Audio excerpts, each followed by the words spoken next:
Chers auditeurs, bonjour. Je suis heureux de vous accueillir pour cette nouvelle conférence web Channel News en direct, consacrée aux enjeux business 2023 des acteurs de l'écosystème télécom.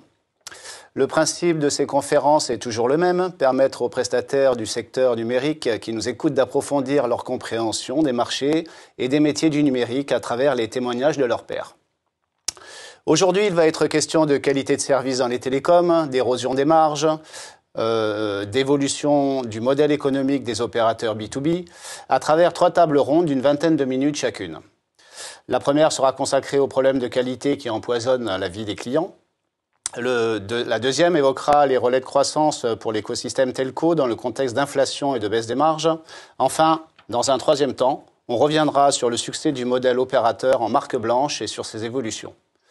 Tout de suite, notre première session intitulée « Qualité de service aléatoire dans les télécoms, quelles causes, quelles conséquences et quelles solutions envisageables pour les opérateurs ?» Pour en parler, je reçois Nicolas Guillaume, président de Netalis, qui est donc avec moi normalement en ligne. Bonjour. Bonjour Nicolas. Alors je ne vous vois pas. Et nous avons également Marc Lidin, président d'Infotélécom et HCI Informatique. Marc. Bonjour. Bonjour. Alors, Nicolas, vous êtes donc président de Netalis, je l'ai dit. Vous êtes un opérateur de services et d'infrastructures. Vous êtes aussi secrétaire général de l'AOTA, l'Association des opérateurs télécoms alternatifs. Et vous, chez Netalis, vous avez fait le choix de déployer votre propre réseau fibre noire et de dégrouper les points de mutualisation des grands opérateurs, Orange et SFR. Et vous êtes aussi, accessoirement, le premier opérateur français à avoir lancé commercialement une offre FTTO en 2016, à moins de 500 €. Alors vous vivez au quotidien les débranchements, les casses de fourreaux et les incidents divers. Est-ce que vous pouvez nous donner un aperçu de la liste des incidents et du genre de problèmes auxquels vous êtes confrontés tous les jours? Bonjour Yann et bonjour à toutes et tous. Alors chez Netalis, tout d'abord une petite précision. Effectivement, on a cofondé la OTA et j'ai eu le plaisir de céder ma place maintenant à une nouvelle équipe qui a pris en main avec plaisir cette fonction. Chez Netalis, effectivement, on fait du service, on fait de l'infrastructure et sur l'infrastructure, c'est pas tous les jours, fort heureusement, que nous avons des incidents techniques. Et je voudrais d'emblée bien spécifier les incidents que nous avons. Nous déployons un réseau FTTO, donc vraiment de fibres dédiées dans un certain nombre de villes des régions Bourgogne-Franche-Comté et Provence-Alpes-Côte d'Azur notamment. Et à ce titre-là, nous maîtrisons de bout en bout le lien entre le raccordement du client et le point de présence de Netalis dans la zone en question. Ça nous permet d'avoir une vue complète sur le réseau, sur l'infrastructure et de maîtriser notamment les réparations, la maintenance lorsque nécessaire. Ça veut dire que les casses auxquelles nous faisons face notamment, ce sont soit des dégradations volontaires, ça peut arriver, ce n'est pas nécessairement ciblé sur nous, c'est ciblé sur l'ensemble des opérateurs présents dans les installations que nous empruntons, en l'occurrence généralement les fourreaux de l'opérateur historique Orange. Et à ce titre-là, nous portons plainte systématiquement. Ça, c'est un premier point. De temps en temps, nous avons des incidents liés au génie civil, tout simplement parce qu'il y a des travaux dans des zones. Et on va pas se mentir, nous sommes dans la période en ce moment, l'été, où il y a des travaux dans un certain nombre de villes. Et donc, effectivement, notre réseau subit des casses de plus en plus régulières. Ça, c'est pour le premier point, la première typologie des pannes.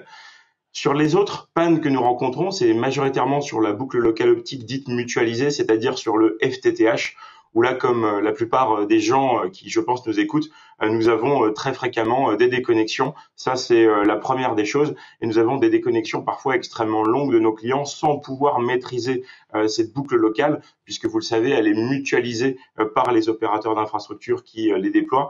Alors, toutes les boucles locales ne sont pas égales, notamment sur les réparations. Certaines sont extrêmement réactives, notamment c'est le cas des réseaux d'initiative publique, où très très souvent le FTTH est quand même pris en compte parce que justement c'est un service public délégué à un opérateur privé pour ce qui concerne l'exploitation et la maintenance. Là, ça se passe quand même plutôt bien, mais il y a des dégradations très très souvent, il faut bien le dire.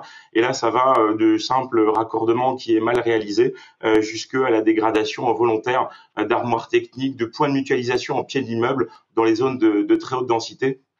Et là, évidemment, nous sommes tributaires de l'opérateur que nous empruntons pour aller raccorder notre utilisateur final. D'accord. Bon, merci. Marc, ben, la même question, hein. Vous êtes président d'Info Télécom, vous êtes un opérateur de service, vous êtes installé à Perpignan. Et voilà, bien, je vous propose de me présenter rapidement votre activité. Et puis, vous dites que le déploiement de la fibre, vous, est une catastrophe. Donc, vous aussi, vous êtes confronté à des problèmes de qualité. Ben, lesquels?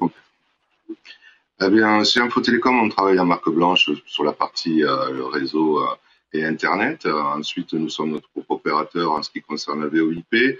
Nous proposons des services IPv6 d'intégration, etc. Et la société HCI, elle s'occupe de toute la partie hardware, intégration, mise à disposition de personnel.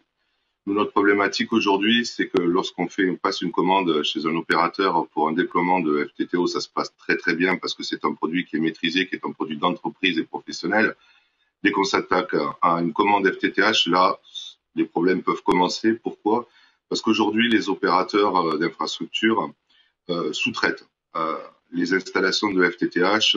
Vu les tarifs qui sont proposés, la sous-traitance peut cascader jusqu'à 2, 3, 4 sous-traitants avant d'arriver à l'installateur final, ce qui fait qu'on n'a pas une maîtrise totale, puisqu'on se retrouve des fois avec des rendez-vous qui ne sont pas honorés, on ne sait pas pourquoi, des relances permanentes, et ensuite des devis d'installation pour des FTTH qui n'ont pas lieu d'être, avec des tirages de fourreaux supplémentaires, avec des mètres supplémentaires de fibre optique, ce qui fait que là aujourd'hui, par exemple, pour une FTTH que nous allons commercialiser à 59 €, nous recevons un devis de 16 000 € d'infrastructure. La problématique aujourd'hui, c'est que les infrastructures sont trop petites, elles ont été développées de façon un peu anarchique et on se retrouve avec des opérateurs, plutôt des sous-traitants qui n'hésitent pas à déconnecter un usager pour en connecter un autre. La problématique aussi, c'est que ces armoires qui ont été fabriquées ont été prévues pour un certain nombre de clients et qu'il n'a pas été regardé ce qui va se passer dans 5 ou dans 10 ans dans la périphérie. On se retrouve avec une saturation complète du réseau, une non-maîtrise. Et aujourd'hui, c'est un véritable problème puisque les entreprises, malheureusement, se dirigent vers cette solution qui est évidemment économique pour eux, mais qui n'amène pas, il faut le dire, les services que peut amener une vraie FTTO avec une qualité de service, avec un débit qui est garanti, un tarif évidemment plus élevé. C'est normal, vous avez votre propre autoroute, alors que sur les autres, vous partagez une départementale parce qu'il faut savoir que vous êtes 128 à 256 à être connectés sur le même lien. Voilà, donc il est important que les DSI prennent en compte cette problématique et qu'il soit fait quelque chose au niveau, je dirais, national pour que les armoires soient sécurisées, pour qu'on sache qui fait quoi à l'intérieur. Voilà. Alors, ça a quelles conséquences sur votre activité de ces problèmes de qualité? Comment voilà, vous le gérez? C'est simple, systématiquement, quand un client commande une FTTH, on lui conseille de prendre un backup, que ce soit en 4G ou sur une autre fibre, sur un autre opérateur, parce qu'aujourd'hui, on ne peut pas garantir une qualité de service sur ce produit-là. Donc ça Il nous est renchérit. arrivé, oui, ça renchérit, mais ça sécurise. Il faut savoir qu'une FTTH, à la base, c'est fait pour du grand public, ce n'est pas fait pour une entreprise. On consent que les entreprises soient intéressées vu le tarif, mais il faut bien qu'elles comprennent que ça ne reste pas une solution qui est pérenne pour certaines entreprises et collectivités. Euh, alors, effectivement, hein, Nicolas, je vous pose la même question. Est-ce que ça a des conséquences sur votre activité et peut-être même sur votre stratégie? Alors oui, tout d'abord, vous savez, nous, chez Netalis, on a une expression assez simple. Avec le FTTH, la seule chose dont vous êtes sûr, c'est le prix. Voilà, tout simplement. Ça veut dire que tout ce qui est derrière, vous n'en êtes pas certain. Mon collègue vient de le résumer très bien. La boucle locale mutualisée, c'est une boucle locale mutualisée jusqu'à 128 abonnés grâce à la technologie GPON et demain XGS-PON pour ce qui concerne l'évolution vers le 10 gigas symétrique. Mais dans tous les cas, on parle vraiment de mutualisation à l'extrême de ce réseau. Et là aussi, ça a été très bien précisé. La conséquence, c'est que nous ne le maîtrisons pas.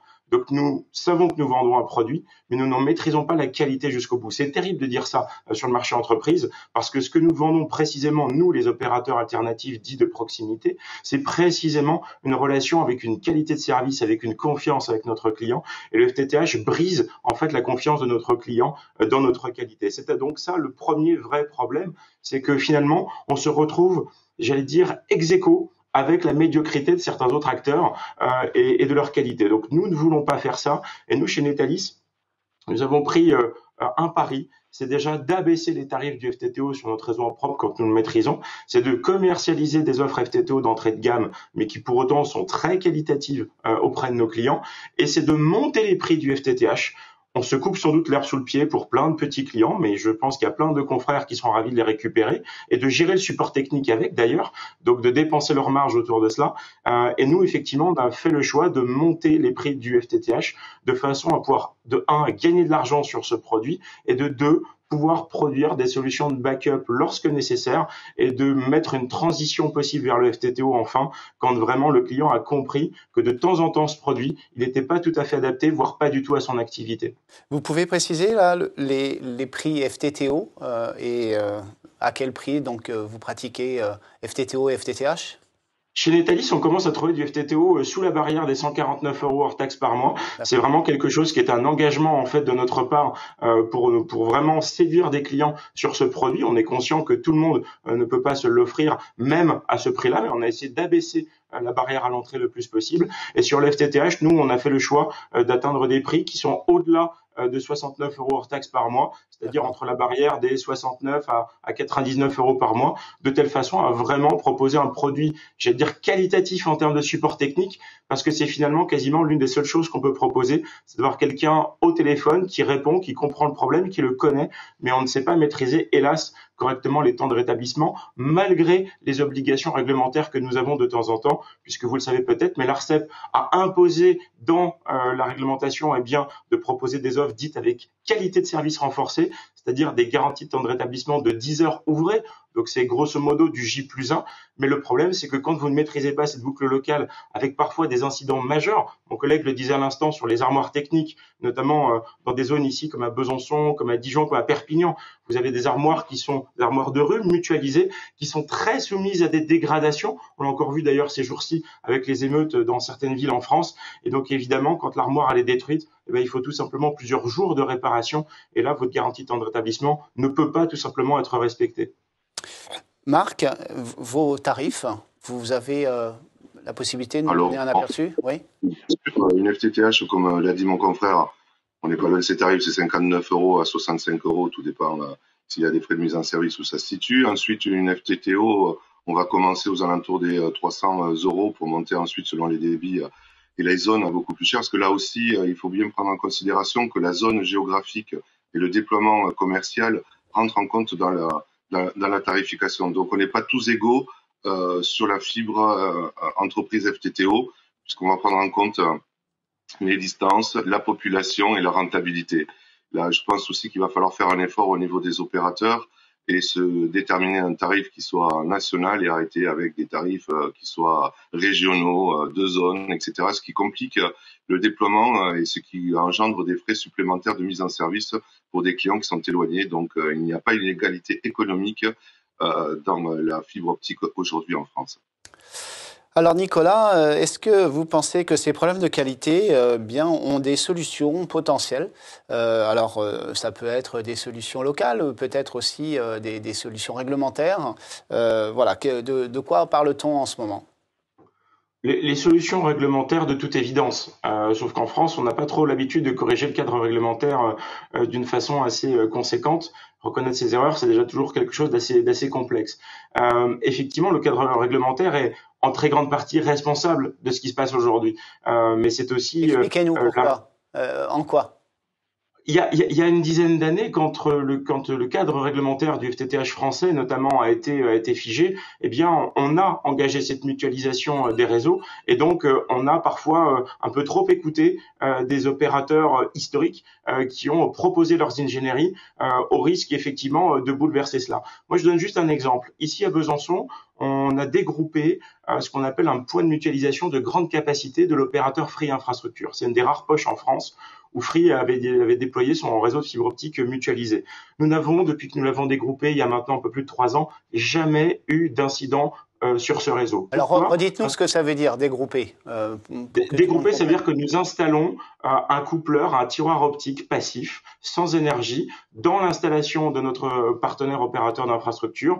Et donc, les connexions arrivent sur le tiroir de Netalis et repartent ensuite sur nos équipements depuis ce point de mutualisation. Donc effectivement, quand nous raccordons à travers notre partenaire vraiment nos clients sur cette poche FTTH, eh bien, ça fonctionne très bien. Pourquoi? Parce que la mutualisation ne s'opère pas dans un pied d'immeuble comme ça se passe dans les zones de très haute densité. Vous avez une multiplicité d'intervenants, où ça ne se passe pas dans une armoire technique de rue, là aussi où vous avez beaucoup d'intervenants. Ça se passe dans un local technique qui appartient à cet opérateur, qui est l'équivalent d'un nœud de raccordement optique. Donc effectivement, c'est pour ça qu'on parle de point de mutualisation de grande capacité.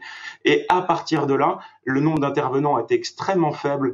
Et donc effectivement, ça permet un taux de panne le plus faible possible, le plus maîtrisé possible, avec des accès qui sont tracés dans ce local technique. Donc on parle vraiment d'une qualité de service qui est optimale et en plus d'un point à point entre vraiment ce point de mutualisation de grande capacité et le client final. Ça, c'était une très bonne ingénierie. Free l'avait proposé. Elle n'a pas été retenue pour diverses contraintes technico-économiques à l'époque. Nous le regrettons aujourd'hui.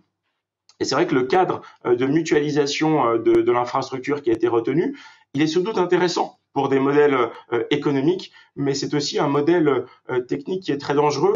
Rien qu'à Besançon, si je voulais dégrouper l'intégralité des armoires de mon partenaire Orange qui a positionné ces infrastructures dans notre zone, eh bien, il faudrait que je dégroupe à peu près 200 armoires de rue. C'est tout simplement monstrueux. C'est une barrière à l'entrée économique, une barrière à l'entrée technique aussi, bien évidemment, et ça n'apporte pas franchement quelque chose qui est une plus-value aujourd'hui, puisqu'on le voit, la multiplicité des intervenants génère ces problèmes. Donc vraiment, le cadre réglementaire, moi j'invite l'ARCEP, dans le cadre de ses analyses de marché en cours, à le modifier. D'ailleurs, elles viennent d'être restituées il y a maintenant quelques jours. On n'a pas le sentiment que des très très grands efforts sont faits pour les 5 prochaines années pour modifier ça. Il y a des efforts qui sont faits à travers Infranu, mais d'autres organismes pour essayer de positionner des solutions pour effectivement améliorer encore cela. On voit que les efforts sont un petit peu trop timides sans doute. Il faut être beaucoup plus énergique pour pouvoir vraiment positionner quelque chose qui va réduire sensiblement les incidents, notamment sur les problématiques de raccordement et ensuite de SAV, d'intervention sur le réseau. C'est vraiment un sujet, mais il restera pour autant cette problématique qu'on ne pourra pas bouleverser du jour au lendemain, qui est, comme je le disais, la conception même de l'infrastructure de la boucle locale mutualisée, qui, à contrario du FTTO, là ne pose quasiment aucune difficulté, puisque c'est de l'infrastructure complètement maîtrisée de bout en bout en FTTO, là où en FTTH, on est très soumis aux aléas de conception du réseau en fonction des zones. Marc, de quel levier d'action vous disposez pour améliorer la situation et la qualité? Nous, malheureusement, on est tributaire de l'opérateur et de ses sous-traitants. Je pense que la solution, comme le disait Nicolas Guillaume à juste titre, c'est de canaliser un peu tous ces intervenants, c'est de savoir qui fait quoi et à quel endroit. C'est peut-être aussi d'interdire, et ça l'ARCEP devrait taper du poing sur la table, qu'il y ait 4 sous-traitants entre le donneur d'ordre et le poseur final, ce qui fait qu'on a une disparité. On a en plus des coûts qui sont ridicules pour le dernier faisant. On le sait, ils nous le disent, donc ils sont obligés d'aller très vite, de faire de la qualité médiocre. Ce qu'on aimerait vraiment, c'est avoir des intervenants qui soient directement liés à l'opérateur, au moins un plus un, mais pas comme on voit aujourd'hui, pour qu'on puisse savoir qui fait quoi, pouvoir maîtriser, pouvoir avoir des rendez-vous qui soient à la hauteur de ce qu'on attend en termes de qualité de service. Voilà, aujourd'hui, je pense que la réglementation n'est pas du tout à la hauteur de ce que veut faire le gouvernement. On envoie des millions à tout va. Donc tout le monde en profite et c'est un peu l'anarchie au niveau du déploiement. Comme le disait mon confrère, effectivement, sur des opérateurs d'infrastructures commerciaux comme Orange ou autres qui déploient leur propre réseau, il est très difficile de s'agréger dessus, il est très difficile déjà d'obtenir une date de déploiement et surtout ces opérateurs-là gardent sous le coude le déploiement pendant 3 ou 6 mois avant de le livrer commercialement à tous les autres opérateurs. Donc cette espèce de guéguerre nuit à tout le monde, la qualité de service n'y est absolument pas, quel que soit l'opérateur. Vous pouvez prendre n'importe quel opérateur en France aujourd'hui, vous aurez la même qualité de service. Ce qu'on essaye de faire, c'est donner le conseil. Ce qu'on essaie de faire, c'est de donner des autres solutions, des backups, des FTTO, de fournir un maximum d'informations aux clients pour que le choix final qui lui appartient soit le meilleur. voilà, aujourd'hui on en est là, malheureusement, on n'a pas trop de levier, on subit et c'est bien dommage pour tout le monde. Vous arrivez Peut-être à... une Oui, précision juste importante par rapport à ce que dit le je vous en confrère, prie. si vous le permettez. Le mode stock dont on est en train de parler, qui est le fameux sous-traitance à l'opérateur commercial du raccordement, il a du bon, il a du mauvais. Le mauvais, on vient d'en parler, tout le monde le sait, tout le monde le connaît, c'est la non-maîtrise de la qualité des raccordements avec cet enchaînement de sous-traitance qui est effectivement dramatique pour la qualité de service. Ceci dit, le mode stock, je voudrais le préciser, il a quand même un intérêt majeur. Contrairement à la DSL et au cuivre, où c'était l'opérateur Orange d'infrastructure qui allait raccorder votre client final, avec toutes les difficultés concurrentielles que cela pouvait poser, où de temps en temps il y avait la supputation, je le dis, ce n'est pas une généralité, mais il y avait la supputation que certains techniciens pouvaient faire la promo déguisée de l'opérateur historique et récupérer comme ça des clients. L'avantage du mode stock du point de vue concurrentiel, c'est que c'est vous, l'opérateur d'infrastructure, ou l'opérateur commercial en l'occurrence, qui Oui. pouvait raccorder votre client sur le réseau de l'opérateur d'infrastructure. Donc ça vous permet quand même de maîtriser ce lien que vous avez avec votre Avec client le client. final. Et quand vous êtes Netalis, tout petit opérateur, et que de temps en temps, vous dégroupez vous-même la boucle locale mutualisée d'un grand opérateur, eh bien, vous envoyez votre sous-traitant, tant qu'affaire de qualité, qui va mettre la prise optique sur le local de votre client. Et ça, c'est le principal avantage du mode stock, c'est de permettre d'avoir ce lien et d'avoir un lien, j'allais dire, concurrentiel le plus fiable possible. C'est vraiment l'avantage pour bien comprendre comment fonctionnent ces deux modes-là. Ok, Complètement. intéressant. Alors, on va terminer en parlant de l'impact du démontage du réseau cuivre. Et puis, éventuellement, effectivement, si on a le temps, de autres relais de croissance comme la 5G privée, voire même la décarbonation. Je vous laisse la parole, peut-être Marc, pour commencer. La fin du réseau cuivre, qu'est-ce que ça vous évoque? Ah, la fin du réseau cuivre, hein. Ben, une grande panique auprès des clients, hein, avec évidemment quelques opérateurs, mais quelques, je dirais, intégrateurs qui ont essayé de faire peur aux clients en disant vite, vite, il faut passer sur la voie IP, vite, vite, il faut dégrouper absolument parce que le cuivre est terminé. Ça a excité tout le monde. Je pense que ça aussi, c'était un effet d'annonce qui a voulu booster la fibre optique en France en disant voilà, on arrête le réseau, il faut absolument passer là-dessus. C'est plus ou moins bien managé. Les dates sont plus ou moins bien respectées. Il y a encore des secteurs qui méritent pas d'être décuivrés. Donc, je pense qu'il faut y aller tranquillement. Il faut vraiment regarder la carte de déploiement, vraiment faire en sorte qu'on ne se retrouve pas avec des situations comme on le vit aujourd'hui où le client ne peut ni avoir ni ADSL ni FTTH et est obligé de passer par la 4G. Alors, la 4G, la problématique, c'est la saturation du réseau, hein. On peut pas mettre 1500 personnes en même temps sur une antenne. Donc, la problématique de débit se retrouve là. On n'a pas de garantie de temps de débit, on n'a pas de garantie de débit, pardon, sur la 4G. Donc, ça reste comme moyen de backup. On arrive à avoir des adresses IP publiques dessus pour pouvoir manager des réseaux, des backups, etc. Mais aujourd'hui, il faut faire très attention à cela. Il faut y aller vraiment de façon régulée et ne pas faire n'importe quoi et se retrouver dans des situations qui vont être dramatiques pour nos clients. Nicolas? Moi, je serais beaucoup plus tranché que mon confrère en disant que on l'a fait pour la TNT quand on est passé de l'analogique au numérique. Vous avez le CSA, le régulateur de l'audiovisuel, qui a mis en place avec un certain nombre de partenaires, les chaînes bien évidemment, le diffuseur TDF et d'autres, qui ont mis en place une très grande campagne nationale d'information de façon à ce qu'on puisse éteindre la télévision analogique et passer au numérique dans d'excellentes conditions. Pourquoi dans les télécoms on a le chic de rater un certain nombre de choses comme ça, alors que finalement on a tous les moyens de le faire et on a un régulateur qui travaille bien. L'ARCEP, nous, on les voit de temps en temps, on parle à leur service, on est très écouté, on a les réponses aux consultations publiques. Enfin, on a un vrai lien avec le régulateur et je pense qu'il y a moyen de faire quelque chose de qualité sur la transition cuivre, mais il faut impérativement donner aux maires dans tous les territoires, aux préfectures et un certain nombre d'interlocuteurs publics, il faut leur donner des informations claires, régulières sur la fermeture du cuivre dans leur territoire et il faut que ça puisse également engendrer des liens avec les chambres du commerce, avec les syndicats patronaux, avec toutes les parties prenantes dans les territoires pour que la transition vers le cuivre se passe bien et identifier bien en amont, évidemment, quand le cuivre va être fermé, est-ce qu'il y a bien une technologie de substitution. Mon confrère parle de la 4G, 5G évidemment aussi aujourd'hui. Est-ce qu'il y a, pourquoi pas, soyons fous, du satellite? On sait qu'il y a du Starlink, une partie sur le territoire français, mais aussi bien évidemment, est-ce qu'il y a du FTTO bon marché? Et est-ce qu'il y a du FTTH à disposition pour pouvoir se substituer à la boucle locale cuivre? Ça, c'est le vrai enjeu de cette transition. Avant même de parler de plein de solutions alternatives, c'est vraiment, est-ce qu'on arrive à bien coordonner ça? La réponse est non, clairement non. Et il faut qu'un certain nombre de partenaires se mettent autour de la table. On en a plein, nous, dans le B2B, on a le CDRT, la FFT, la OTA, bien évidemment, et d'autres organisations professionnelles.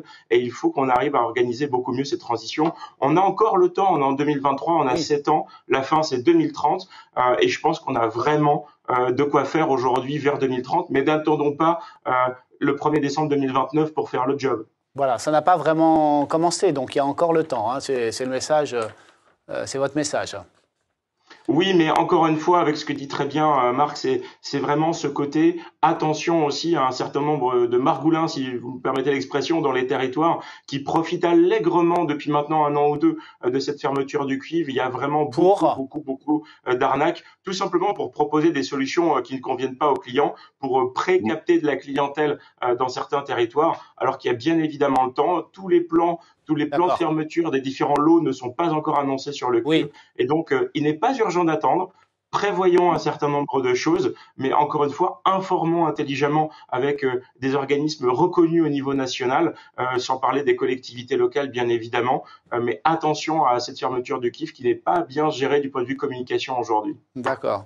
Alors, peut-être un mot sur la décarbonation. Qu'est-ce que ça vous évoque, Marc ?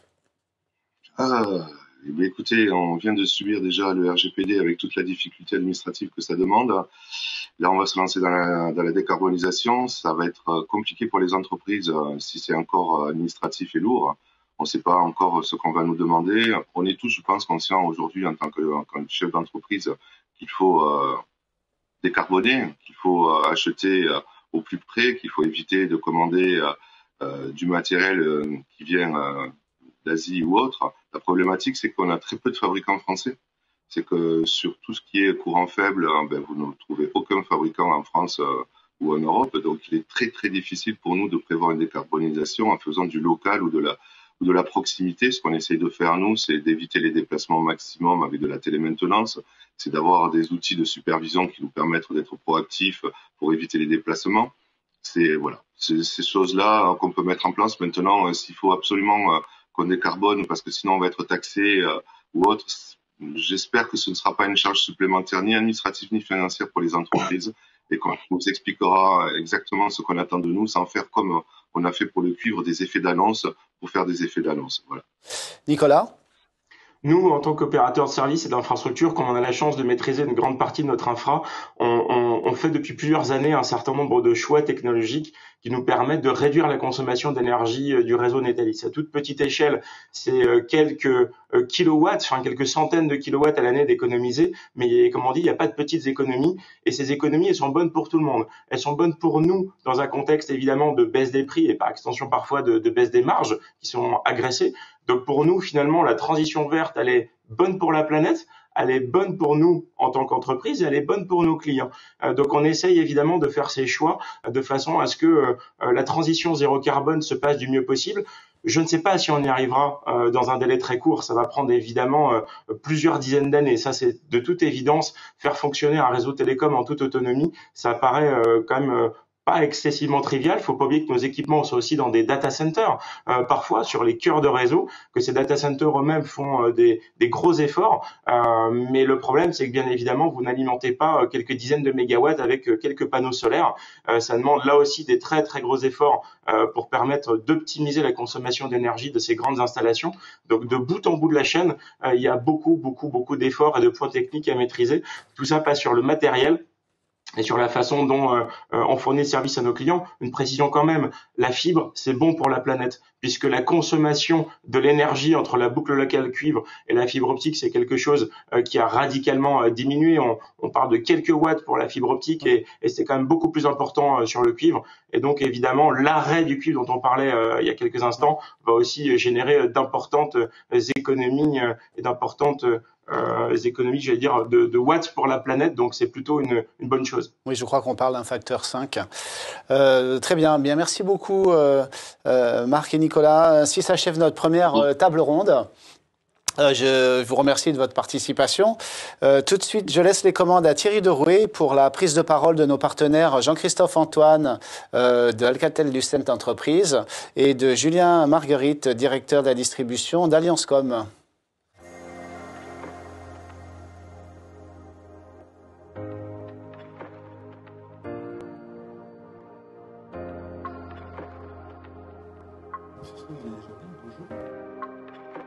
Donc nous sommes de retour en studio. Nous continuons maintenant de parler de distribution des services de communication unifiés. Alors moi j'aime pas les acronymes, hein, ça fait un peu gros mot, le UCAS, avec Jean-Christophe Antoine. Jean-Christophe Antoine, vous êtes directeur distribution France chez Alcatel-Lucent Enterprise. Hein, et Julien Marguerite, vous êtes directeur des relations clients et fournisseurs d'Alliancecom. Oui. On dit pas -com. Non, Alliancecom, c'est bien. Alors, c'est à la fois la provision des services de communication et de collaboration qui sont proposés par le biais d'une plateforme basée sur le cloud. Hein, on le sait, téléphonie VoIP, messagerie instantanée, vidéoconférence, partage de fichiers et autres outils collaboratifs qui vous obligent, messieurs, à réinventer aussi bien vos métiers, mais aussi cette relation avec vos partenaires qu'il faut désormais repenser. Ça tombe bien, vous êtes tous les deux partenaires, hein, unis pour la vie, c'est presque ça. Mais avant, en deux mots, peut-être rappeler qui sont vos entreprises respectives, mais aussi votre fonction. Alors, Jean-Christophe Antoine, tiens d'ailleurs, on prononce bien Enterprise et pas entreprise, c'est ça ? C'est vous qui choisissez en fait. Donc c'est Alcatel-Lucent. Moi je le prononce à l'Enterprise. Donc ALE aussi, c'est plus simple. C'est une société de droit français qui est spécialisée donc pour tout ce qui est solutions réseau, communication, qui va être un de nos sujets, et tout ce qui est services de collaboration. Tout ça avec des normes de sécurité et normes ISO. Et derrière, bien sûr, et c'est la raison de notre présence, on s'appuie sur un réseau de distribution. On est 100% en indirect et pour adresser l'ensemble de nos clients. Alors, Julien Marguerite, Alliancecom œuvre depuis 1992, hein, ça nous ramène quelques années en arrière, en tant que distributeur. Alors, chez vous, l'évolution est assez permanente du coup. Depuis plus de 30 ans, on a connu différentes époques, différentes technologies, des changements de numérotation, donc pour arriver sur les offres type UCAS. Donc effectivement, on est une entreprise qui avons su s'adapter au fil des années, des époques et des technologies pour arriver aujourd'hui. Donc je vais pas rajouter un acronyme, ce qu'on appelle le VAD, le distributeur à valeur ajoutée en français dans le texte. On a cette particularité d'être présent dans tout le territoire avec une douzaine d'agences en France et depuis plus récemment maintenant même en dehors des frontières. Alors, Jean-Christophe Antoine, si vous êtes tous les deux là à mes côtés, alors on l'a dit, on l'a évoqué en rigolant, c'est que vous êtes partenaires. Pour ceux qui ne sont pas familiers de ce secteur, ça fait un bail que vous êtes partenaires. Alors, on va essayer de comprendre un peu. On a essayé avec Julien de remonter un peu dans le temps. Et alors, on n'a pas la date précise, mais ça fait plus de 20 ans, oui. Ouais. Donc, il y a eu une collaboration au départ sur des solutions basiques de communication, hein, là, ce qu'on appelle le système téléphonique.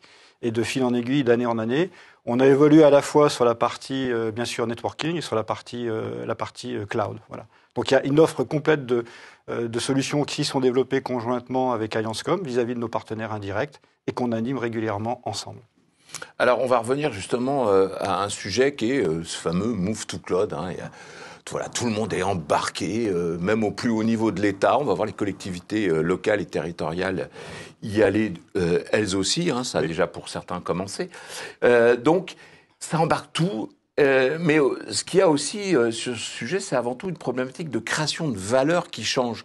Hein, parce que pour vos partenaires, avec un fort impact financier. Et ça, c'est ce qui change un petit peu, on va dire, la donne, l'organisation, les hommes. Alors, on peut avant tout le rappeler, je pense. Alors, Julien, Ça a changé quoi pour vous, justement, ce move to cloud ou cette obligation de vivre, on va dire, ce changement qui est quasiment planétaire? Alors, il y a même plusieurs effets, puisque effectivement, quand même, sur les quelques dernières années, c'est une accélération de ce move to cloud qui s'opère. Donc pour nous, en tant que distributeur, il a fallu aussi s'adapter à tout ça. Certainement encore plus rapidement que ce qu'on pouvait, nous, l'avoir présagé. Parce que d'un ancien modèle économique, on passe à un nouveau, il faut faire cohabiter les deux, c'est ça? Exactement. Alors, ce sont des changements fondamentaux, pas que technologiquement, pas que dans le process de vente. C'est aussi, ça va toucher jusqu'à la valorisation des entreprises. Donc, passer du CAPEX à l'OPEX est un véritable sujet sur lequel, nous, il a fallu qu'on s'organise avec les équipes de Jean-Christophe pour accompagner notre réseau de partenaires sur tous les enjeux de ce move to cloud et les accompagner dans tous les détails et dans toutes les composantes qui ne sont pas que techniques, qui ne sont pas que liées à des outils, mais également qui vont toucher au cash flow d'une entreprise, à sa valorisation, etc. Alors justement, cet enjeu financier, Jean-Christophe, vous voulez peut-être compléter. Le fond du sujet, c'est pas où on va, c'est comment on y va. Le contexte aujourd'hui, c'est comme le disait Julien, c'est qu'il y a un contexte économique, il y a eu Covid qui a accéléré aussi beaucoup la transformation digitale. On est de plus en plus dans un mode, on parlait de CAPEX vers une évolution OPEX, et ce que l'on voit, c'est la notion d'usage et de métier. Et au travers de cette transformation, c'est comment on accompagne nos partenaires. On parlait de marge tout à l'heure, enfin de l'interview précédente. On disait que les marges sur les produits sont plutôt en train de se réduire. C'est comment on va développer plus de valeur, plus d'usage. Et donc c'est là qu'on va créer de la valeur en développant avec nos partenaires dans une approche de proximité. C'est ce que permet AllianceCom et c'est ce que permet les équipes aussi d'ALE. On a une très forte présence en région, d'animer l'ensemble de nos partenaires. Et d'avoir un message, encore une fois, important. C'est on transforme, on va vers un mode de consommation lié au contexte économique, lié au télétravail par exemple, et c'est comment, par rapport à cette transformation, on va accompagner nos partenaires. Alors, vous parlez de problématiques métiers. Oui. On va peut-être essayer de revenir un petit peu là-dessus, parce qu'il n'y a pas une entreprise qui a le même métier qu'une autre. Donc la diversité des cas d'usage qui doivent être aujourd'hui accompagnés par tout ce réseau, c'est d'une complexité absolue. C'est pas la même chose que par le passé, même si c'était technique, où au fond on faisait la même chose à répétition et à envie. Là, c'est plus du tout pareil. Donc c'est là où on pousse au niveau de nos intégrateurs de pouvoir apporter ce qu'on appelle par exemple des API qui vont permettre de développer dans une approche métier, de faire une connexion avec par exemple du Salesforce. Donc vraiment de s'intégrer dans les solutions de l'entreprise, de pouvoir optimiser sa production, de pouvoir optimiser, on parle maintenant de relations, quand on parle de relations clients, on parle de satisfaction client. Donc c'est comment on arrive via des moyens, on parlait d'intelligence artificielle tout à l'heure, c'est comment on arrive par rapport à l'ensemble de ces outils à transformer, à apporter une solution côté métier. Alors justement, Julien, Marguerite, alors comment est-ce qu'on peut arriver à accompagner tout un réseau de partenaires? Comment l'animer? C'est quoi la bonne approche? Parce que là, ça devient un peu compliqué, ça devient un peu tendu. Tout le monde n'est pas expert métier Salesforce. Ça nécessite quand même, au-delà de simples adaptations. Non, déjà, je pense qu'il faut avoir un certain nombre de valeurs et c'est des valeurs qu'on partage dans notre partenariat de plus de 20 ans avec ALE. C'est ce mot-clé qui est la proximité. Il y a beaucoup de choses qui doivent se faire dans cet échange-là. Et ça, c'est sur toute la chaîne. Donc, on travaille de manière conjointe dans toutes les strates des entreprises entre ALE et nous-mêmes. Vous êtes très loin. Alliance, ça se rapproche. Et sont vos partenaires sur le terrain qui sont vos porte-parole quelque part. On a une présence assez forte en région. C'est un de nos points. On parle beaucoup d'usage, on parle beaucoup de visio. Par contre, on maintient une présence, et je pense que c'est important, comme le dit Julien, d'être capable d'animer nos partenaires. Typiquement, là, je prends la route tout à l'heure, je vais à Caen. On a un séminaire, donc AllianceCom sera présent, ainsi que nos autres partenaires. Et l'idée, c'est de faire passer des messages, à la fois techniques, mais aussi usage. Et donc, c'est cet échange qui se complète entre ALE et AllianceCom dans toutes les strates de l'entreprise. Et c'est ce message qui est répercuté auprès des différents séminaires, des agences locales sur lesquelles on va pouvoir relayer tous ces messages et tous les messages dont on a parlé, l'approche technique, l'approche des valorisations, et de pouvoir accompagner au plus près, donc du coup, le réseau de partenaires. Alors, cet accompagnement au plus près, c'est forcément des enjeux de formation, c'est des enjeux, vous l'avez dit, de métier, donc de diversité, de spécialisation. là, il faut quand même y aller, on va dire, de manière un peu plus précise pour les accompagner. Cette animation, c'est pas juste de rassurer le réseau. Non, c'est le faire accompagner à ce changement. Donc, il y a des phases d'écoute, mais aussi d'apprentissage, que ça soit sur des modules de formation dédiés qui vont être techniques, donc, mais également commerciales, et des choses qui vont être plus dédiées sur les accompagnements des changements et les impacts financiers qu'on pouvait évoquer tout à l'heure. Donc, ce sont tout un tas de modules que nous créons ensemble et que on peut ensuite nous restituer au quotidien sur les routes et ça au plus près des régions. Je pense que c'est de l'échange et c'est de la construction à la fois bien sûr sur des basiques techniques au niveau des solutions. Et puis après, quand je parlais d'usage, c'est de montrer un petit peu, par exemple, tout ce qui est géolocalisation. Comment, à partir d'une solution, on va être capable de répondre sous forme de besoin ou de demande, d'usage. On va apporter une solution vis-à-vis d'un problème spécifique. Voilà. Et donc là, chaque fois quand on fait des interventions, il y a bien sûr un aspect technique produit, mais derrière, animé ou illustré avec un cas d'usage. D'accord, surtout que Jean-Christophe, il faut le rappeler, ces cas d'usage évoluent en permanence. L'innovation, elle est continue, elle s'accélère. Donc ça nécessite effectivement d'accélérer aussi cette formation et cette remise en question. Ce qui est aussi la voie de sortie de ce changement économique, c'est-à-dire d'offrir plus de valeur auprès de vos partenaires pour qu'ils accompagnent leurs clients sur cette transformation. C'est ça ? Oui, tout à fait. Oui. Alors, Julien, rapidement aussi d'un mot, on peut revenir sur ce challenge presque permanent. Pour vous, c'est quoi ? C'est quoi le fond de ce côté un peu challenging en permanence ? Ça, c'est le moteur, je dirais, de toute entreprise et de ce qui nous anime au quotidien. Mais ça fait partie, je dirais, de nos métiers. Là, peut-être que en ce moment, s'il y a un extra challenge au challenge actuel de s'adapter versus les technologies, versus aussi les contextes économiques du marché. Rappelons qu'on est en 2023 dans des périodes économiques qui sont bordées de points d'interrogation. C'est la nécessité de s'adapter encore plus rapidement et de créer les canaux d'écoute sur l'ensemble du réseau de distribution, du client final par les intégrateurs, opérateurs, jusqu'à l'éditeur. D'accord, donc être à l'écoute, accompagner, acculturer, et puis aussi faire évoluer, parce que du côté d'Alcatel-Lucent Enterprise, j'imagine qu'il y a encore beaucoup d'autres challenges à relever. Alors, chez vous, c'est lequel, au fond ? Déjà, il y a une passion. Enfin, moi, concernant sur la partie distribution, il y a une passion de construire, de développer. Historiquement, Alcatel-Lucent Entreprise, c'est de la téléphonie, c'est comment on accompagne l'ensemble de notre réseau actuel, mais aussi nos nouveaux partenaires. Donc je profite de cet événement, surtout on parlait de solutions réseau tout à l'heure, c'est comment on accompagne, et on apporte des solutions de transition, ce qu'on appelle de transition douce. On va accompagner le partenaire, accompagner aussi son client par rapport à ses contraintes financières, on parlait de finances tout à l'heure. Donc on est l'un des constructeurs éditeurs qui proposent des solutions, on parlait de cloud, on peut avoir du cloud privé, du cloud hybride et du cloud public.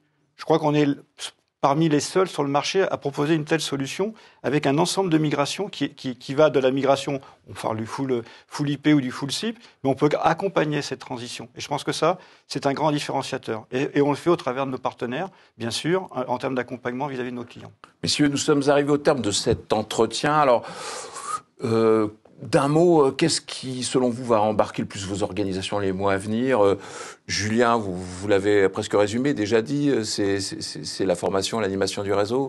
Formation, animation du réseau et pousser, je dirais, notre ADN encore plus loin, être au plus proche, à l'écoute de nos revendeurs. Jean-Christophe Antoine, de votre côté, c'est... Pareil, c'est d'aider d'accélérer cette transformation numérique et d'apporter en particulier sur la partie cloud, la partie network, l'ensemble des solutions au travers de notre partenaire. Merci à tous les deux d'avoir été avec nous pendant 10 minutes. Je rappelle que Jean-Christophe Antoine, vous êtes directeur distribution France chez Alcatel-Lucent Enterprise ou ALE. Et vous, Julien Marguerite, vous êtes le directeur des relations clients et fournisseurs d'Alliancecom. Merci pour nous avoir exposé ce précieux partenariat pour le Channel. Merci Thierry. Merci.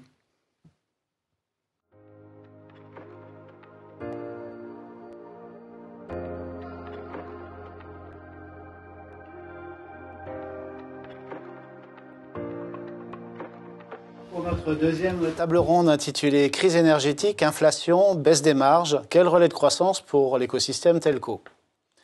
L'érosion des prix et l'inflation, les licences auraient pris 30% par rapport à 2020, créent une problématique de marge pour les opérateurs. Il existe néanmoins des réservoirs de croissance pourvoyeurs de valeur. Parmi les pistes couramment explorées, on parle de 5G privé, dont les coûts d'attribution des licences ont baissé fin 2022, de montée en débit, de Centrex hébergé, mais aussi de décarbonation. Les paramètres à prendre en compte également à la fin du cuivre, le paramètre à prendre en compte également à la fin du cuivre, qui va potentiellement conduire des centaines de milliers d'entreprises sur le marché de la fibre. Pour ce sujet, je reçois Pierre Cassier, CEO d'Eurofiber France. Bonjour. Bonjour. Je serai également avec Jean-Pierre Urien, directeur général de Vous Facilitez l'IT en distanciel. Bonjour. Voilà. Jean-Emmanuel. Bonjour. Et nous aurons également Stéphane Guidarini, responsable du pôle conseil d'Unitel, qui n'a malheureusement pas pu être en direct avec nous, mais qui interviendra dans le cadre d'une session préenregistrée. Voilà, l'idée de cette table ronde est de revenir rapidement donc sur le contexte des marges, de baisse des marges pour les opérateurs et de détailler les stratégies et les offres que vous avez mis en place pour la juguler. Alors, je vais commencer par Pierre, qui est sur notre plateau. Est-ce que vous pouvez nous présenter en quelques mots votre métier, le positionnement de l'activité, de la société et le volume d'affaires de votre entreprise? Alors, Eurofiber France est un opérateur d'infrastructures numériques dédié aux entreprises. On opère 3 types d'assets. On a des data centers, dans lesquels on fait de l'hébergement pour les clients. On a des infra-cloud, notamment des infrastructures IaaS, infrastructure as a service. Et on a un réseau de fibres d'à peu près 8000 km aujourd'hui répartis sur le territoire national. Donc Eurofiber est né d'acquisitions successives. Aujourd'hui, on est 330 collaborateurs et l'activité pour l'année 2023, on va atterrir autour des 70 millions d'euros de chiffre d'affaires. D'accord. Vous parliez de consolidation. Donc il y a eu combien d'opérations ces dernières années? Alors on a acheté, les 3 dernières années, on a acheté 7 marques, 7 sociétés et 11 structures juridiques. Voilà. C'est comme ça qu'Eurofiber s'est constitué sur le marché français par des acquisitions successives de champions régionaux qui eux-mêmes étaient opérateurs d'infrastructures, mais avec des couvertures extrêmement régionales. D'accord. Alors, notre sujet du jour, c'est la pression sur les marges. Alors, est-ce que vous constatez cette pression dont tout le monde parle? Alors, on sent une grosse pression sur les prix. Les prix. Voilà, parce que donc dans les télécoms, les marges étaient plutôt confortables jusqu'à présent, donc ça a un effet de pousser un certain nombre d'investisseurs à créer des entreprises ou à les développer. Donc il y a beaucoup d'acteurs autour des télécoms sur le marché français, et quand vous avez beaucoup d'acteurs, au bout d'un moment, la concurrence s'anime, puisque quand le marché commence à être un peu petit, ça se voit sur les prix. Donc effectivement, on voit les prix qui baissent depuis quelques années. Vous pouvez nous donner des exemples? Un lien FTTO, vous achetiez ça chez Orange il y a 5 ans, ça valait 1 000 euros par mois. Aujourd'hui, on est plutôt sur des tarifs à 200, 250. Voilà, divisé par 4. Voilà, la concurrence a un vrai effet sur la baisse des prix. Alors, c'est un effet positif pour les entreprises, parce qu'elles ont accès à des infrastructures performantes, à des coûts qui sont plus abordables, et ça permet d'aider les entreprises à prendre le virage de la digitalisation sans y laisser trop de plumes. D'accord. Donc, cette baisse des prix, vous l'attribuez à la concurrence. Il y a d'autres facteurs? Alors, non, c'est principalement la concurrence, oui. Très clairement. Il y a eu beaucoup d'investissements faits dans les télécoms. Tout le monde cherche à rentabiliser ces investissements en générant du volume. Et donc, la concurrence ou le nombre d'acteurs sur le marché, évidemment, anime la concurrence à la baisse. D'accord. Alors, je m'adresse à Jean-Emmanuel. Alors, on peut peut-être également présenter rapidement Vous Facilitez l'IT. Le pôle télécom, c'est un tiers du chiffre d'affaires d'un groupe qui fait une trentaine de millions d'euros. 80 et l'activité télécom, c'est 80 personnes sur 250, c'est bien ça? C'est ça, vous avez les bons chiffres. On fait environ 32 millions de chiffre d'affaires et ça représente 40% la partie télécom opérateur. Alors, et avec des partenaires forts que sont Mytel, c'est ça, Alcatel, 3CX. Exactement. D'accord. Alors, même question, est-ce que vous constatez cette pression sur les marges? Alors oui, alors tout ce qu'on a entendu tout à l'heure et à l'instant, pour nous, c'est des vraies opportunités plus qu'un frein. Alors effectivement, au niveau opérateur, alors, on n'est pas opérateur direct, on est opérateur virtuel, on passe par un agrégateur, donc nos marges de ce point de vue-là n'ont pas forcément baissé énormément. Si on parle des marges directes, par contre, on subit ce qu'on a entendu tout à l'heure, c'est-à-dire toutes les difficultés de déploiement qu'on a auprès des opérateurs. Et du coup, on est obligé de renforcer nos équipes pour pouvoir pallier à ça, relancer les opérateurs et assurer le service auprès de nos clients.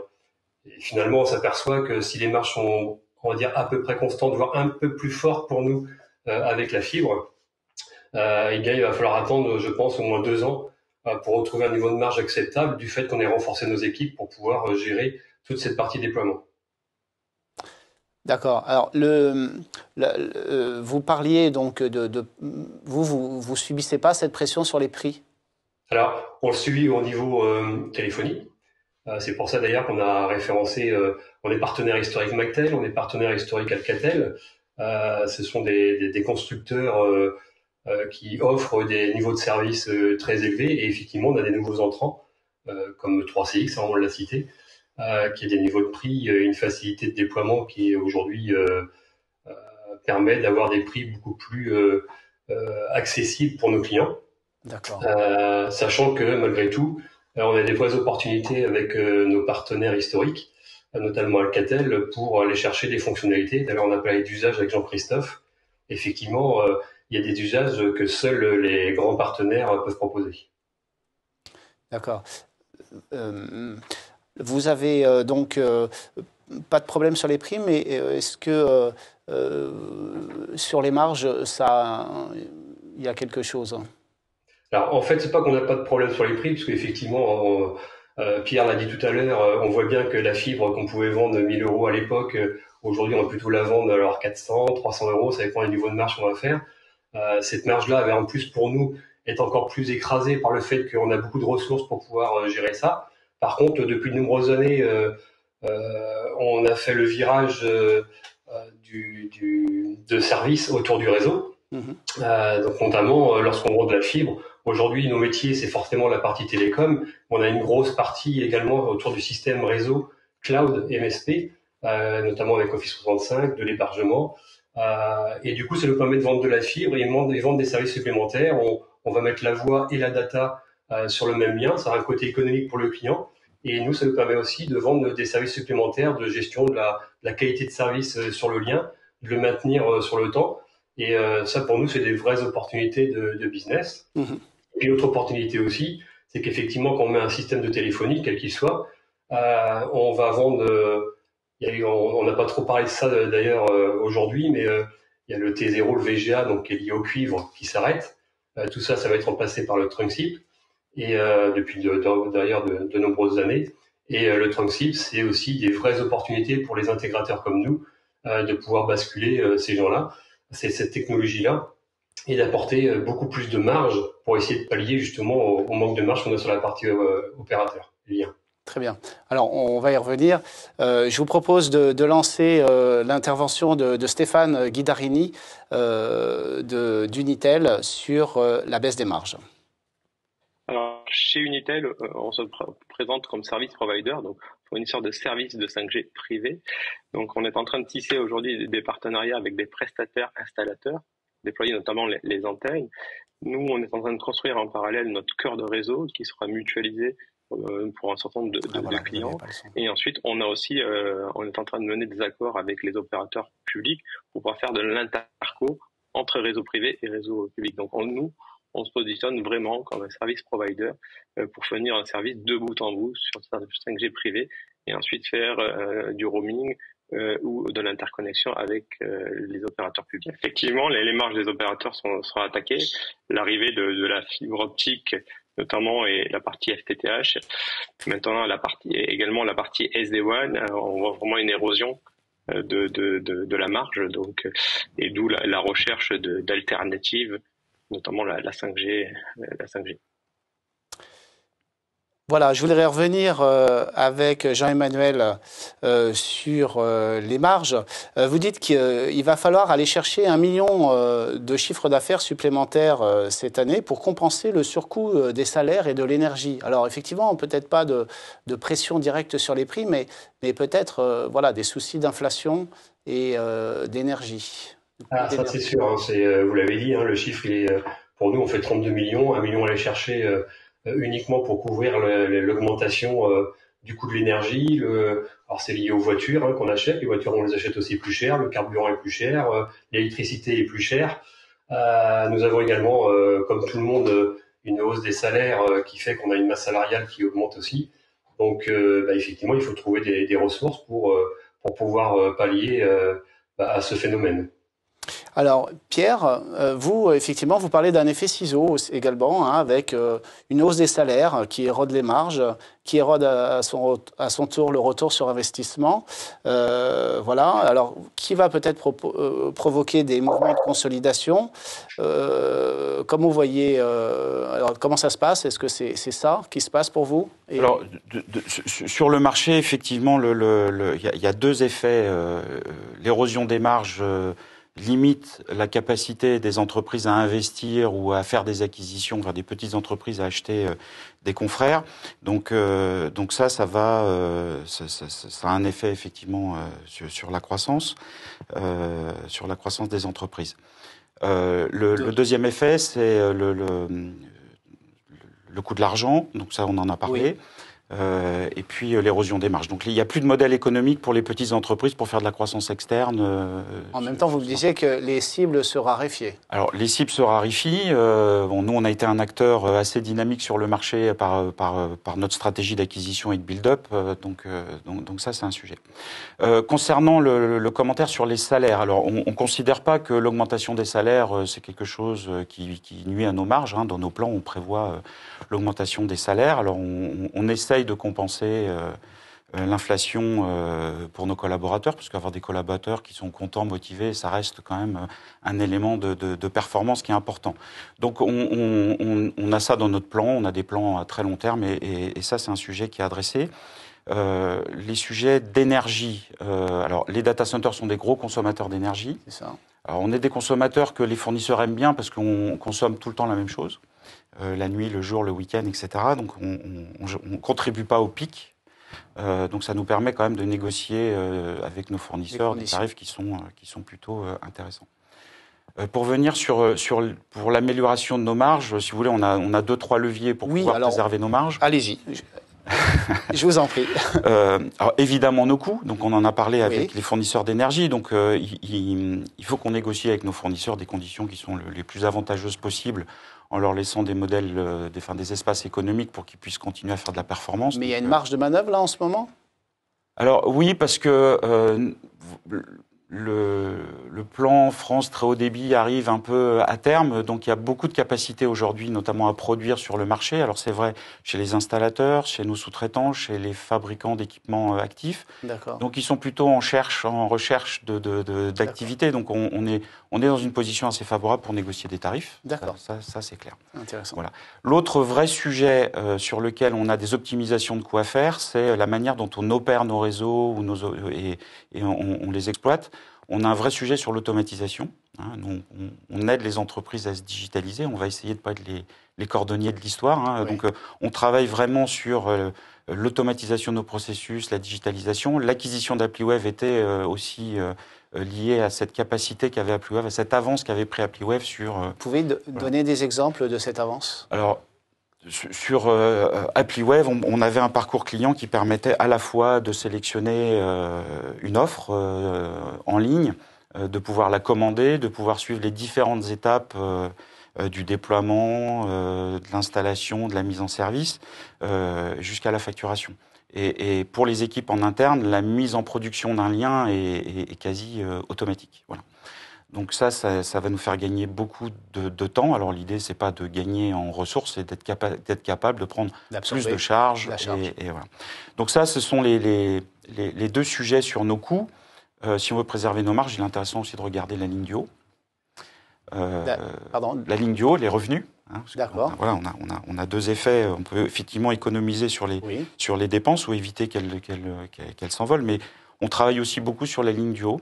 Si on veut préserver nos prix, il y a un sujet sur lequel on est convaincu, c'est la qualité. Voilà. Si on veut que nos clients continuent à payer le vrai prix et continuent à venir chez nous, il y a un sujet sur lequel on ne transigera pas, c'est la qualité. Alors, on a un réseau de qualité parce qu'il est récent. Et les réseaux qu'on a achetés sont ou vont être upgradés avec des fibres de dernière génération, avec des équipements actifs de dernière génération. Donc on aura un réseau performant. Notre réseau est 100% souterrain. Donc personne ne vient mettre les mains dans notre réseau en ouvrant les armoires de rue. Parce qu'on fait exclusivement du FTTO, de la fibre dédiée. Donc ça, c'est un atout de qualité sur l'asset lui-même. Ensuite, on a une stratégie de qualité dans notre capacité à déployer. Donc on tient nos délais, on fait des installations correctes chez les clients. Et le troisième volet, ça va être le support. Quand un client est en panne, quand son réseau ne marche pas, il ne peut plus rien faire. Il n'a plus accès à son ERP, il n'a plus accès à ses outils de prod.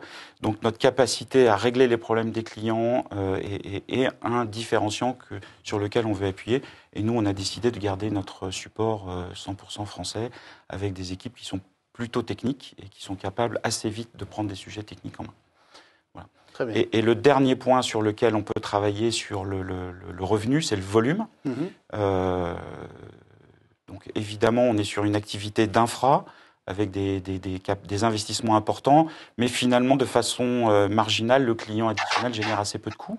Oui. Donc on a vraiment une stratégie de conquête de marché et l'ouverture de la fibre, enfin la fermeture du cuivre et l'ouverture de ce marché de cuivre à la fibre, c'est une vraie opportunité d'aller chercher du volume. Voilà. D'accord. Donc on n'est pas super inquiet sur nos marges.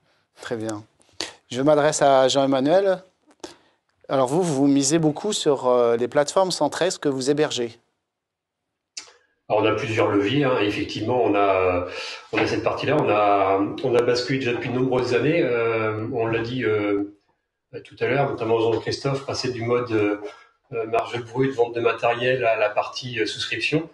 Donc on a basculé très progressivement sur ce mode-là, et effectivement aujourd'hui, alors ça dépend des cibles clients, mais on vend de plus en plus alors, le mode Centrex, le mode UCaaS, c'est-à-dire qu'on héberge dans nos propres data centers des solutions de téléphonie. Ça nous permet déjà d'alimenter notre cloud avec des infrastructures système et réseau. Ça nous permet aussi auprès de nos clients de vendre les liens opérateurs pour accéder au cloud et pouvoir communiquer. Ça nous permet de vendre toute la partie Trunksip auprès de nos clients. Et donc, effectivement, ça apporte de la valeur à tout ce qu'on peut vendre et proposer à nos clients. Je vous propose d'écouter maintenant le témoignage de Stéphane Guidarini sur les opportunités que représente pour Unitel le marché de la 5G privée. Alors la 5G privée est attractive et effectivement Unitel Technologies se positionne sur la mise en œuvre. Donc il y a plusieurs points. Le fait que la technologie est aujourd'hui assez mature et proche du monde de l'IT. Second point, ça a été la baisse des redevances au niveau du législateur en début d'année, qui fait qu'aujourd'hui on peut avoir une approche de type ROI vis-à-vis d'un certain nombre de cas d'usage. Alors au niveau des prérequis, effectivement, d'abord ça passe par une phase de sensibilisation où tous les acteurs, toutes les entreprises ne sont pas au fait de la 5G, et notamment de la 5G privée. Jusqu'à présent, la 5G privée la 5G était plutôt publique, portée par les opérateurs pour du B2C. Nous, on est en train de sensibiliser, donc on est en phase de sensibilisation, et ça se fait au travers, par exemple, de l'innovation de notre Lab The Camp par Aix-en-Provence, où là, on a fait venir à peu près 500 utilisateurs pour aller de la 5G privée. Donc, on est vraiment dans cette phase aujourd'hui de sensibilisation, de création des premières expérimentations et des premiers réseaux privés par rapport aux opérateurs publics qui sont déjà en avance, mais plutôt, comme je l'ai dit, sur la partie B2C. Malheureusement, les limites actuelles sont sur le catalogue proposé, notamment des équipements compatibles 5G. Il est assez faible par rapport à des technologies comme LoRa sur le bas débit ou Wi-Fi, qui est largement diffusé. Donc voilà, si aujourd'hui on avait les limites, ce serait peut-être les expertises qu'on peut retrouver et un catalogue de composants qui n'est pas encore à la hauteur des autres technologies. Alors Pierre, la 5G, c'est pas votre métier. Non, on est opérateur d'infrastructures filaires ou IT, mais c'est effectivement pas notre métier. La décarbonation, une opportunité? Alors, c'est d'abord une volonté. Le groupe Eurofiber a levé de la dette l'année dernière avec des engagements forts sur des critères ESG. Donc, on reporte tous les ans. Vous pouvez les donner, ces engagements? Alors, on a effectivement la décarbonation, c'en est un. La parité, c'en est un. Voilà, le bien-être de nos salariés, c'en est un. L'éthique dans les affaires, c'en est un. Enfin, voilà, on a un panel de critères qui nous permettent d'avoir des taux d'intérêt qui fluctuent en fonction de notre capacité à tenir nos commitments. Donc ça, c'est à la fois une volonté forte de nos fonds, de nos bailleurs de fonds, de nos prêteurs, mais c'est aussi une volonté forte du groupe et c'est aussi la mienne. Alors, c'est une opportunité, oui, parce que dire qu'on va décarboner, par exemple, dans nos data centers, à la fin, ça doit nous coûter moins cher, parce que si on est capable de dépenser moins d'énergie, de gérer mieux la chaleur, de la mettre à disposition de collectivités locales, de voisins, etc. Donc tout ça, c'est un modèle qui finalement va être assez vertueux. Alors ça prend du temps, c'est des investissements complémentaires, mais c'est clairement un sujet sur lequel on travaille. Voilà, tous les ans, on reporte nos émissions carbone avec des objectifs pour le groupe à être neutre en 2030. Très bien. Jean-Emmanuel, la 5G privée et la décarbonation? Alors 5G pour nous, c'est pas encore le cas. Comme on l'a dit aussi, les équipements sont quand même relativement chers. Sur les équipements 5G, ils sont pas très nombreux. Et puis surtout dans nos régions, on capte quand même très peu la 5G. Donc on met beaucoup de 4G. On le met beaucoup en backup de nos liens. Ça fait aussi de la valeur ajoutée pour nous, chose qu'on pouvait pas faire auparavant. Mais la 5G, on n'y est pas encore prêt. Alors c'est pas qu'on puisse pas le faire, puisqu'on a l'offre 5G, mais on a très peu d'opportunités pour pouvoir le proposer. La décarbonation? Donc la décarbonation, c'est un stratégique pour VFleet à partir de 2024. Alors quand je dis à partir de 2024, parce qu'on va s'organiser autour du RSE au sens plus large. On fait déjà beaucoup de choses. Et les axes qu'on a appris, c'est notamment les voitures électriques. On a commencé à tester. C'est un peu difficile puisque nos techniciens, ils vont sur le terrain, ils font beaucoup de kilomètres. Donc, il faut pouvoir effectivement se recharger. On pense également à tout ce qui est photovoltaïque, énergie renouvelable. Donc, on a déjà beaucoup de choses dans le pack pour pouvoir le mettre en place dans nos différentes agences. Donc, c'est un sujet sur lequel on s'attache et sur lequel on va accélérer en 2024. Très bien. Bon, bien... Cette table ronde s'achève. Merci Pierre et Jean-Emmanuel pour votre participation. Je passe la parole à Thierry Derouet pour l'interview de notre partenaire Laurent Silvestri, cofondateur de Destiny, après un petit intermède.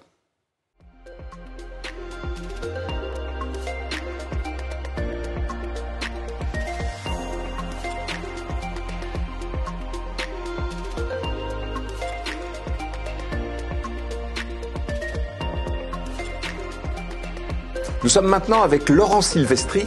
Alors, j'ai lu que vous vous définissiez comme social entrepreneur et cofondateur de Destiny Group, c'est ça ?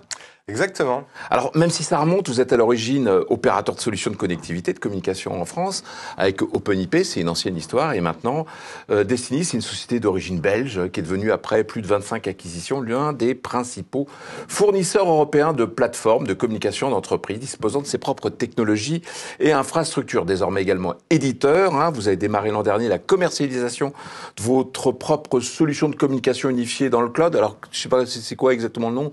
Destiny Mobile Business Communication as a Service, c'est ça ? Exactement. Voilà, MBCAS. Voilà, il y a des acronymes comme ça. On aime bien ça dans les télécoms. Mais ce qui est essentiel, c'est pas le nom, c'est son orientation qui, elle, vise à un usage mobile et nativement intégré, notamment à Microsoft Teams, et on y reviendra. En France, Destiny opère à travers deux entités. Destiny France Entreprise qui s'adresse aux collectivités et ETI et grandes entreprises, et Destiny France Partenaire qui accompagne les TPE et PME à travers un réseau national de partenaires. Voilà, ce sont deux véritables experts de proximité, c'est ça ? Ouais, C'est ça la clé. Tout à fait. Decini France, c'est environ 200 salariés répartis entre Paris, Tours, Nantes et Lyon. En Europe, vous opérez dans 7 pays européens. C'est aujourd'hui 1000 salariés, à peu près 950. 950, 250 millions d'euros de chiffre d'affaires. Là, c'est toujours à la louche, hein, dont 56 millions en France. Et vous accompagnez 3 millions d'utilisateurs. Et on va revenir sur cette notion essentielle d'utilisateur adressé, puisque c'est la clé. Alors, j'ai envie de vous poser, pour commencer, cette simple question, Laurent Silvestri. C'est quoi le quotidien d'un opérateur de service de proximité? Car au fil du temps, toute l'histoire, c'est d'avoir géré la téléphonie, le réseau, l'informatique un peu plus tard, et aujourd'hui d'amener une offre dite à 360 degrés. Ouais. Alors c'est quoi ce quotidien? Le quotidien, c'est vraiment d'accompagner des entreprises en proximité. C'est-à-dire d'être chez les clients. On peut presque appeler ça les plombiers du numérique, d'une certaine manière. L'intégrateur de proximité qui est devenu un opérateur par son évolution, un opérateur de services numériques, on pourrait le dire, est vraiment le partenaire de l'entreprise dans son passage au numérique, dans sa digitalisation, que ce soit sur le déploiement des infrastructures numériques, la connectivité, mais aussi la sécurisation des données, évidemment, la lutte contre la cyber, mais aussi tous les moyens de communication, et puis l'IT au quotidien. Donc l'opérateur de services numériques a vraiment cette vocation d'être le partenaire de confiance, de proximité de l'entreprise dans les choix de tous les jours pour passer au numérique. C'est vraiment aussi le rôle qu'avait historiquement un Orange, qui était vraiment un acteur qui était connu pour sa qualité de service, mais aussi pour sa proximité. Aujourd'hui, le monde a changé, évidemment, et ces opérateurs de services numériques remplacent quelque part un peu Orange dans leur relation de proximité et de confiance avec le client.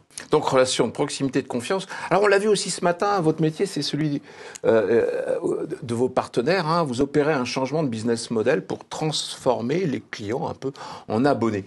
Et la clé, c'est le routeur. C'est toujours le routeur. Il y a quelque part, il y a la relation de confiance, mais il y a la relation physique qui existe et qui est liée à ce routeur. Alors c'est vrai que le routeur, c'est la base de la sécurité, c'est la porte d'entrée en fait de tous les outils numériques au sein de l'entreprise. Donc à partir de ce routeur, on va connecter des liaisons Internet, on va aussi sécuriser les flux, filtrer les flux, gérer la qualité de service. Donc c'est un peu la base en fait de tout le numérique.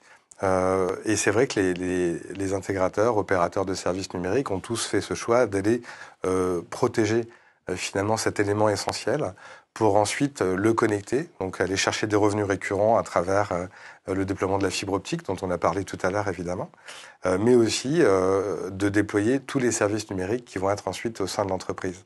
Et puis ce qu'on voit, c'est que ce rôle d'opérateur de services numériques, qui est une nouvelle terminologie, en anglais on parle de MSP, historiquement c'était un rôle d'intégrateur. J'achetais du matériel, je le déployais chez des clients et puis je mettais un contrat de service. Donc on était sur un modèle historique d'intégration, vente de matériel, déploiement, contrat de maintenance, et on est passé sous un mode d'abonnement où finalement aujourd'hui on veut transformer cette relation qu'on a avec les clients dans une relation beaucoup plus de durée, dans la durée, et on veut déployer des services sous forme d'abonnement, parce que finalement l'abonnement c'est un vrai moyen de pérenniser son entreprise, de pérenniser les revenus. Oui, puis on le voit bien dans le numérique, voilà, c'est l'abonnement qui l'emporte surtout. Alors l'autre grande tendance, c'est la mobilité des salariés, et j'ai envie de dire d'un environnement de travail désormais de plus en plus collaboratif, en mode SaaS. Est-ce qu'on peut dire que c'est la téléphonie de demain? Parce que la téléphonie à la papa, aujourd'hui, ça a presque mouru, comme on dit de temps en temps. Oui, ça perdure un petit peu, mais voilà. On peut dire déjà que c'est vrai que depuis le Covid, évidemment, les choses se sont largement accélérées. On voit le télétravail démocratisé dans toutes les entreprises. Et on voit évidemment que finalement, le site physique de l'entreprise n'est qu'un lieu de passage, de réunion, où on va venir 1, 2, 3 fois par jour, par semaine. Mais on va travailler de chez soi, de chez les clients. On est vraiment en mobilité continue. C'est le choix des salariés, c'est le choix des entreprises. Ça s'inscrit maintenant de manière définitive dans les méthodes de travail. Et donc, on doit déployer des outils qui vont permettre de répondre à ces problématiques. C'est même à la fois du nomadisme au bureau. Hein. C'est du nomadisme au bureau aussi. Donc, on voit évidemment que c'est un challenge pour les DSI, ou aussi pour les opérateurs de services, qui sont finalement le DSI externalisé des petites entreprises, et que ces DSI doivent finalement amener aux salariés la connectivité en mobilité, la sécurité en mobilité, et puis les moyens de communication et de collaboration en mobilité. Et puis on est sur une autre étape aussi, qui est finalement que ces outils de communication d'entreprise deviennent des vrais outils informatiques et que leur rôle est de s'intégrer dans les autres applications informatiques, que ce soit Teams, un CRM, une application métier, etc. Donc il y a beaucoup de challenges autour de cette mobilité. Évidemment, on parle avant tout des terminaux mobiles, que ce soit un PC portable ou un téléphone portable. Donc c'est les nouveaux terminaux d'usage des entreprises. Le PC fixe n'a plus vraiment de vocation d'être pour le futur. Et puis le smartphone est vraiment l'outil numéro 1. Donc amener tous ces outils dans un smartphone pour faciliter l'usage et finalement l'expérience utilisateur des salariés est un véritable challenge, tout en garantissant évidemment la sécurité. Oui, puis on le voit, hein, le smartphone parfois est l'extension naturelle d'un PC, puisque ce n'est qu'un PC miniaturisé. Alors, c'est pas une tendance, mais une réalité. On connaît en ce moment la fin du cuivre. Voilà, il y a des négociations qui sont encore en cours un peu partout. Alors, c'est quoi la conséquence de cette technologie qui est désormais en train de s'éteindre de manière programmée? Et si j'ai cru comprendre, pour vous, c'est pas c'est pas un enterrement de 3e classe, c'est aussi une opportunité fantastique. Une véritable opportunité, évidemment. Alors la fin du cuivre, c'est quoi? C'est d'abord le réseau historique qui raccordait toutes les entreprises. Donc c'est notre petite... on pourrait l'associer au Dream Tut de l'époque, hein, à la ligne analogique qu'on avait à la maison, d'un côté. Donc on sait que tout ce réseau de téléphonie cuivrée est en train de disparaître pour passer à l'IP, voire au mobile. Et puis en parallèle, on voit que sur toute la partie connectivité, toutes les lignes ADSL, SDSL de l'époque deviennent des lignes fibre optique, que ce soit mutualisées ou dédiées. Donc c'est un véritable challenge de transformation pour les entreprises. On passe vraiment de technologies d'ancienne génération à technologies de nouvelle génération, qui existent depuis 20 ans, pour autant. Donc ils sont vraiment mûrs aujourd'hui et qui garantissent une qualité de service optimale. Et puis pour le client, c'est finalement le bon moyen de challenger ses fournisseurs, de challenger les opérateurs historiques, évidemment, qui avaient d'une certaine manière la main mise sur ses clients sur les réseaux cuivrés. Et puis d'amener via ces opérateurs de services de proximité des services innovants qui vont permettre à l'entreprise de s'adapter à un monde qui est, comme on l'a dit... Et l'innovation, chez vous, on la retrouve aussi, par exemple, avec de l'IA qui s'installe, alors timidement, ça c'est clair, mais qui s'installe... Alors, on parle d'intelligence artificielle, évidemment, massivement depuis la fin d'année, avec cette publicité de ChatGPT dont tout le monde a parlé. Ça a été l'événement des fêtes de Noël, j'ai envie de dire, quelque part.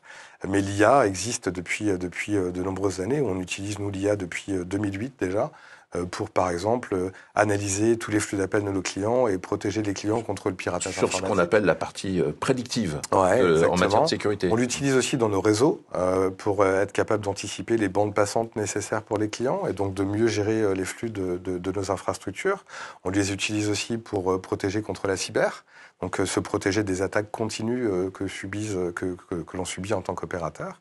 Et puis on l'utilise aussi dans téléphonie, puisqu'en fait on peut considérer que la téléphonie d'avant avait vocation de router des appels, alors que la téléphonie de nouvelle génération a vocation à analyser ce qui se passe dans les appels. Donc aujourd'hui, on est capable de faire par exemple du speech analysis ou du sentiment analysis, de l'analyse sensorielle des appels. D'abord, évidemment, pour détecter des mots, des intonations, profiler les utilisateurs et quelque part aider, accompagner les utilisateurs, l'appelant et l'appelé, à mieux communiquer et à mieux se découvrir à travers cette analyse des appels. Donc on peut détecter par exemple de l'agacement, on peut détecter des mots un petit peu tendus, des mots qui amènent des signaux négatifs, qu'on va amener à l'utilisateur, à l'interlocuteur, en lui disant « Attention, il a dit ce mot-là, donc tu devrais peut-être réagir. » Donc mieux le guider, et on va le voir, puisqu'il y a encore des nouveaux scénarios d'usage qui arrivent avec l'IA. On pourra même voir un message vocal transformé en texte. Le vrai sujet sur l'IA, c'est par exemple la capacité de prendre une conversation, la résumer en 3 lignes, et puis la pousser dans votre CRM pour avoir une historique dans la fiche client. Voilà, et gagner du temps ainsi. Alors, justement, ça fait partie un peu de cette offre à 360 qu'il faut aujourd'hui déployer.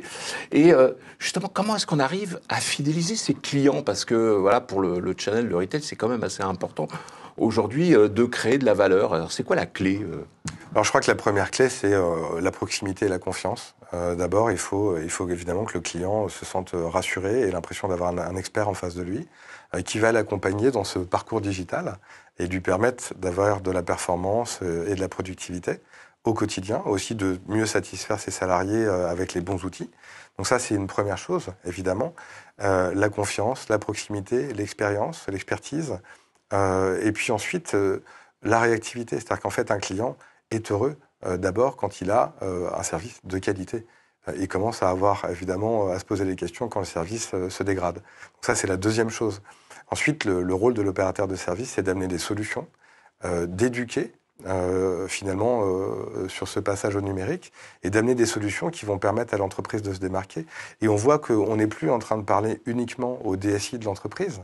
On va parler au métier, on va parler à la direction commerciale, à la direction du support, pour améliorer les outils de ticketing, pour améliorer le CRM, donner plus de performance, des outils de pilotage, des KPI. Donc on rentre vraiment dans une approche métier qui va créer de la valeur pour le client. Et en créant cette valeur pour le client, évidemment, on augmente sa loyauté. Et puis en parallèle, ce qu'on sait, bon, mais là c'est vraiment parce que on est dans ces modèles économiques de services à abonnement. On sait qu'un client est évidemment beaucoup plus fidèle quand il consomme plusieurs services chez un même fournisseur. Donc le challenge, c'est aussi d'être capable d'amener 1, 2, puis 3, puis 4 services à son utilisateur. D'abord des services qui vont communiquer entre eux, mais ensuite qui vont avoir un caractère beaucoup plus fidélisant pour le client. Mais on parle bien de confiance, de qualité de service et de proximité. Alors, d'un mot et pour terminer, Laurent, l'actualité de la rentrée, ce fameux back to school, il va falloir en parler. Ouais. Bon, avant quand même les vacances. Ce sera quoi pour vos partenaires ? Alors pour Destiny, évidemment, c'est un grand moment, la rentrée, quelle que soit la rentrée, mais la nôtre va vraiment être très importante. On a une vraie volonté d'amener beaucoup d'opportunités commerciales à nos partenaires, des baisses de prix sur tous nos services, des promotions, notamment évidemment sur tous les services de connectivité. On voit que la fibre a encore un grand chemin à faire pour équiper toutes les entreprises. On a aussi de grandes nouveautés sur nos offres mobiles, que ce soit sur des offres de connectivité mobile ou que ce soit sur des offres évidemment de téléphonie mobile, embarquées autour de nos logiciels de communication d'entreprise mobile. Aujourd'hui, on propose en fait vraiment de la téléphonie mobile d'entreprise, des standards téléphoniques qui intègrent à la fois le terminal mobile, les PC portables et puis le reste de l'écosystème du client. Donc on a beaucoup de choses autour de ces deux services, que ce soit la connectivité fixe et mobile, et puis nos solutions de communication d'entreprise. Et puis pour nos partenaires, donc au-delà de ces offres et de ces promos qui vont leur permettre d'être beaucoup plus efficaces chez leurs clients, on lance un programme un peu particulier qui s'appelle Ultimate. C'est un programme d'excellence où on veut jouer un rôle différent avec nos partenaires chez les clients et quelque part un peu mieux les coacher pour amener cette approche de qualité de service, vraiment piloter avec eux le NPS, la performance ressentie côté client. Donc on a une sorte de co-engagement dans cette capacité à ne pas amener juste des services à un bon prix, mais aussi une qualité de service d'un autre niveau. Voilà, et qualité des hommes et des femmes qui travaillent avec vous, c'est assez essentiel.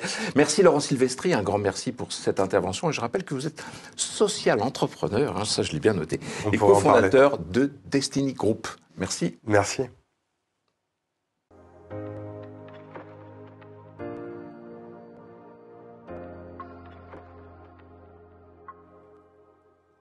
Voilà, on se retrouve pour le troisième volet de notre conférence avec une table ronde sur le succès du modèle d'opérateur en marque blanche, ses avantages et ses limites. Alors la marque blanche permet aux opérateurs de services de diversifier leur catalogue de services télécoms sans en avoir à en assumer les investissements tout en restant maîtres de leur marge et de leur stratégie. Mais une certaine dépendance peut vite s'installer. Vis-à-vis des agrégateurs, certains acteurs tendent à faire évoluer le modèle en les outillant pour leur fournir une plus grande marge d'autonomie. C'est ce qu'on va voir sur cette table ronde. Alors, je reçois pour ce sujet Guillaume Massui, dirigeant Deepcom. Guillaume ? Je suis là. Bonjour Thierry. Bonjour. Et Bruno Vellué, président et cofondateur de Net2. Bonjour. Bonjour. Alors, je vous propose de le faire en deux temps. On va aborder effectivement le concept de la marque blanche, ses avantages et ses inconvénients avec Guillaume. Et puis Bruno, ensuite, vous nous expliquerez comment vous venez un petit peu torpiller ou en tout cas révolutionner le modèle. Alors, peut-être que Guillaume, vous pouvez commencer. Hein. Vous êtes opérateur de services local en solutions télécom. Vous êtes en Isère. Vous adressez une clientèle de TPE, PME avec quand même 1200 clients. Voilà, et vous êtes un des pionniers du Centrex. Alors, dites-nous. Alors, exactement. J'ai commencé l'aventure en 2005. Et c'est vrai que c'était vraiment les balbutiements du Centrex, que d'ailleurs c'était même pas du SIP, mais du protocole MGCP à l'époque. Et j'ai commencé directement en marque blanche. Réflexion faite, si j'avais connu d'autres schémas, j'aurais peut-être travaillé sur d'autres schémas. Vous pensez à quoi? Alors notamment la distribution, telle le faisait à l'époque des sociétés comme Futur, par exemple la grande époque de Futur Télécom. D'accord. Avec le temps, au final, je regrette pas, on va dire, d'être parti sur une solution de marque blanche. Mais c'est vrai que je dirais que les inconvénients, c'est beaucoup plus lourd quand on démarre, puisque moi, je suis issu du commerce et quand on commence dans la marque blanche, on va gérer déjà sa téléprospection, on va monter ses offres, on va les faire et les vendre. Hein, donc là, tout va bien. Mais ensuite, on va gérer la prod, on fait un job d'ADV, on va lancer des commandes, on va gérer les installations, on va installer quand on commence tout seul. Après, on va facturer, on va relancer les factures impayées, on va devoir les gérer. Et c'est vrai que le métier de départ, sans être d'obédience technique, c'est assez lourd. C'est-à-dire que soit faut partir à plusieurs avec un technicien, un vendeur, soit faut être accompagné. Et c'est vrai qu'il y a 18 ans maintenant, c'était assez touchy, mais je dirais que dans les avantages, si je peux parler aussi des avantages… Voilà, mais dites-nous finalement ce que vous avez trouvé dans ce modèle marque blanche. Vous dites c'est l'accompagnement, c'est ça? Alors aujourd'hui, ce qui me manquait un petit peu au début, en tout cas à 18 ans chez les intervenants, c'était plus l'accompagnement. Aujourd'hui, ça reste quand même ce qu'on y retrouve. Le gros avantage dans la marque blanche, c'est que je suis propriétaire de mon parc. Et ça, c'est une valeur sans nom. Dans les autres énormes avantages, c'est vrai qu'on n'a pas d'investissement, que ce soit de porte de collecte, que ce soit d'intégration d'outils UCase ou autres. On a on a les avantages où financièrement on n'a pas à apporter tout ça. On a un support technique N+2 et de plus en plus, ce que disait Laurent Silvestri juste avant, il a bien compris le schéma, c'est que de plus en plus il y a un accompagnement qui se fait. Et les prestataires se réveillent, on va dire, ces dernières années pour…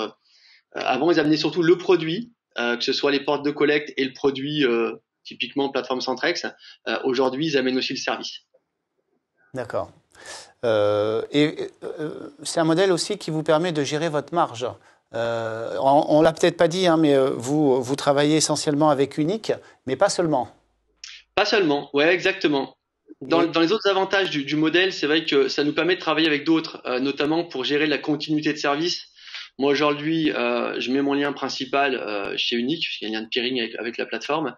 Mais mon deuxième lien, mon backup, je vais le prendre ailleurs, sur une autre porte, chez un autre prestataire. Je suis un historique d'Unique, puisque je les ai connus sous Servercom en 2005. Donc, je suis le premier à jamais le premier, je dirais, mais exactement. Et aujourd'hui, oui, j'ai d'autres partenaires, ce qui nous permet de pouvoir, on va dire, avoir une offre beaucoup plus complète. Je vais m'appuyer sur des choses qui ne sont pas proposées. Vous agrégez les solutions d'agrégateurs, quoi, en fait. Oui, grosso modo, c'est ça, effectivement. Et vous en prenez la responsabilité. Vous êtes devant votre client, vous êtes le responsable de l'offre que vous leur vendez. Exactement. Alors ça que moi, mes clients ne connaissent ni Unique, ni Destiny, ni qui que ce soit. Le client aujourd'hui, il achète du Ipcom, il voit du Ipcom, il y a un problème, il appelle du Ipcom. Que le lien ait un problème quelconque sur Orange, SFR, Bouygues, Yellow, peu importe qui est derrière, pour le client final, non, c'est Ipcom le responsable, entre guillemets, ou en tout cas le garant de la qualité de service. Ouais. Alors, vous n'avez pas… les questions qu'on se pose, effectivement, vu de l'extérieur, c'est est-ce que vous n'avez pas de problème de verrouillage et comment vous faites on en parlait tout à l'heure, lorsqu'il y a des problèmes de qualité, comment vous faites pour accéder finalement aux opérateurs de transit, hein? Est-ce que la marque blanche ne fait pas écran? Alors oui, la marque blanche fait écran. Clairement, parce qu'aujourd'hui, je n'ai pas la même rapidité d'exécution, je n'ai pas la main là où mon prestataire va l'avoir, bien entendu. Et c'est souvent dans mon type de structure, c'est l'étape d'après, c'est dire à partir de quand on a notre propre porte de collecte. C'est prévu? On y pense. Parce que vous avez maintenant 23 ans d'historique, non, pardon, 18 ans. Pourquoi n'avez pas avoir franchi le pas? C'est vrai qu'on voit beaucoup des intégrateurs commencer avec la marque blanche, puis au bout de quelques années, se lancer avec leur propre porte de collecte. Pourquoi pas pour vous? Déjà, on a été bien accompagné pendant des années sur un service de qualité et en tout cas, on avait une vraie vision par rapport à notre fournisseur principal, une vision à long terme sur ce qui allait se passer, etc. Et en cas de problème, nous expliquer les différentes évolutions. Donc ça, on a confié les clés de la maison sur le côté technique pour vraiment se baser, se focus totalement sur le commerce. La deuxième chose, c'est que moi, je suis pas un technicien. Donc, quand on n'est pas de base tech, mettre vraiment les mains dedans, c'est toujours un peu plus inquiétant. Et j'ai toujours voulu jouer sur notre volume, avoir de plus en plus de volume, de façon que le jour où on prenne une porte, on ait la rentabilité immédiate. Là, je dis pas que j'y pense pas. Le monde a beaucoup bougé ces derniers temps, avec des FTTO qui ont perdu des valeurs de dingue. On vendait ça à l'époque un peu plus de 1 000 euros. Aujourd'hui, on achète ça moins de 200. Donc avec les FTTH qui sont de partout, donc selon la collecte, laquelle prendre, etc. Bon, la question se pose, mais à l'instant, voilà, c'est pas acté et c'est pas encore dans les tuyaux. On a d'autres projets. Donc vous voyez rester encore, sous le régime de la marque blanche. Comment vous voyez évoluer justement ce métier de la marque blanche, le métier d'agrégateur, donc ceux qui vous fournissent le service, le produit? Il y a du mouvement. Il y a du mouvement, on le sait. Microsoft sont devenus opérateurs. Quand arrivera le jour où ils diront tiens les gars, pour 5 € de plus sur la licence 365, on vous met de la voix data illimitée, etc. Avec les fonctionnalités qui vont avec. Microsoft ont racheté Metaswitch. Oui. Donc je pense que c'est pas pour rien. Moi j'ai racheté une boîte d'informatique il y a 3 ans également. Donc on est prêt pour cette passation le jour où l'informaticien aura peut-être la téléphonie qui sera en application. C'est de plus en plus le cas. Voilà, encore un argument pour pas vous lancer finalement dans le business d'opérateur en tant que tel, quoi. Enfin, en tout cas, d'avoir vos propres portes de collecte. Je dirais que on attend de voir un petit peu comment ça bouge. Je pense que avoir sa propre plateforme en use case, c'est là, je vois du mouvement. Par contre, c'est une porte de connexion. C'est peut-être que ce soit terrible. Pardon? Alors, allez-y, je pense qu'il y a eu une interférence. Oui, donc disais-je, voilà, avoir sa plateforme, je pense que c'est un peu plus poussé, mais par contre, avoir sa porte de collecte, je pense que ça peut être une suite logique. Je vous dis, c'est pas encore vraiment dans les tuyaux, c'est quelque chose que j'ai en tête. Certains acteurs du métier nous proposent d'en partager avec eux, ce qui nous permettrait d'avoir un pied à l'étrier, techniquement monter aussi en compétence. Bon, on regarde un petit peu ce qui se passe. J'ai échangé dernièrement avec certains de ces acteurs. Donc voilà, la question se pose et ça devra, à un moment ou à un autre, on devra trancher. Très bien. Alors, merci beaucoup. Mais je vous propose de passer à Bruno Vellué. Donc, vous êtes le président cofondateur de Net2. Vous avez vous-même été d'ailleurs un créateur d'opérateur de service il y a 23 ans et vous avez été opérateur d'infrastructure, donc vous connaissez bien ce métier. Voilà, vous avez lancé cette société Net2. Vous proposez ni plus ni moins que de révolutionner le métier des opérateurs télécoms B2B. Voilà, mais je vous propose de nous expliquer ce que vous faites. Alors tout à fait, en fait, lorsqu'on a créé Net2, lorsque l'idée de Net2 est arrivée, c'était dans un contexte effectivement où il existe depuis longtemps sur ce marché de la marque blanche, mais souvent le modèle des agrégateurs auxquels souscrivent ces opérateurs en marque blanche est un modèle plutôt enfermant qui ne leur permet pas facilement, en tout cas, de basculer vers une nouvelle stratégie, vers un nouveau modèle. Et cette nouvelle stratégie peut devenir en fait un sujet qui évolue dans le temps, avec une volonté, par exemple, de prendre plus d'autonomie, de devenir plus responsable techniquement, parfois réglementairement. Enfin voilà, donc il y a différentes facettes et différents aspects qui peuvent être activés par les opérateurs. Et expliquez-nous pourquoi finalement cet enfermement. Vous pouvez nous donner un ou deux exemples? Comme on le disait tout à l'heure, je pense que Guillaume l'expliquait, hein, c'est-à-dire que tout le parc part chez l'agrégateur, techniquement parlant. Et du coup, lorsque ce parc est installé chez l'agrégateur, la réappropriation de ce parc ne peut se faire qu'au moment d'un churn, au moment où un client va déménager ou qui va résilier. Et du coup, la migration d'un modèle historique agrégé vers un modèle plus autonome est une réelle barrière qui est tout simplement une barrière à la sortie d'un modèle historique. Et lorsqu'on veut, en tant qu'opérateur en marque blanche, faire évoluer son modèle vers une approche beaucoup plus autonome, eh bien, il y a un vrai coût de sortie pour pouvoir rentrer dans un nouveau modèle, qui est plus d'autonomie, plus de gestion en propre. Donc vous proposez d'apporter de l'autonomie en outillant la relation entre les opérateurs d'infrastructure et les opérateurs de services. Alors Net2, c'est quoi? C'est un agrégateur, c'est un éditeur, c'est autre chose? Alors c'est une start-up avec tout ce que ça contient dans le mot start-up, c'est-à-dire qu'on crée un nouveau modèle. On est avant tout software développeur et on ajoute autour de la logique autour de la partie software, la logique télécom. Et on merge un peu ces deux univers pour en faire quelque chose de nouveau. Nos équipes sont fortement constituées d'ingénieurs développeurs, de product designers, donc on construit des outils. On est vraiment aussi dans une approche où on construit tous les outillages avec force d'API. C'est pour nous très important que nos clients puissent à la fois disposer d'une interface utilisateur très travaillée et en même temps de pouvoir rentrer dans une logique industrielle. Comme on l'a dit tout à l'heure, hein, la FTTO, ça a beaucoup baissé en prix. Ça veut dire que les marges ont réellement pris un coup.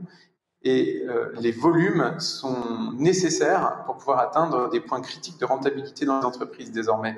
Et donc la vraie logique, c'est l'industrialisation. Et c'est ça qu'on est capable d'accompagner et d'accompagner des opérateurs qui au début démarrent petits, puis ensuite peuvent monter dans des gros volumes et optimiser leur organisation. D'accord. Alors. Et donc quand on dit software développeur, notre job, c'est aussi de venir outiller les opérateurs dans de la logique système d'information.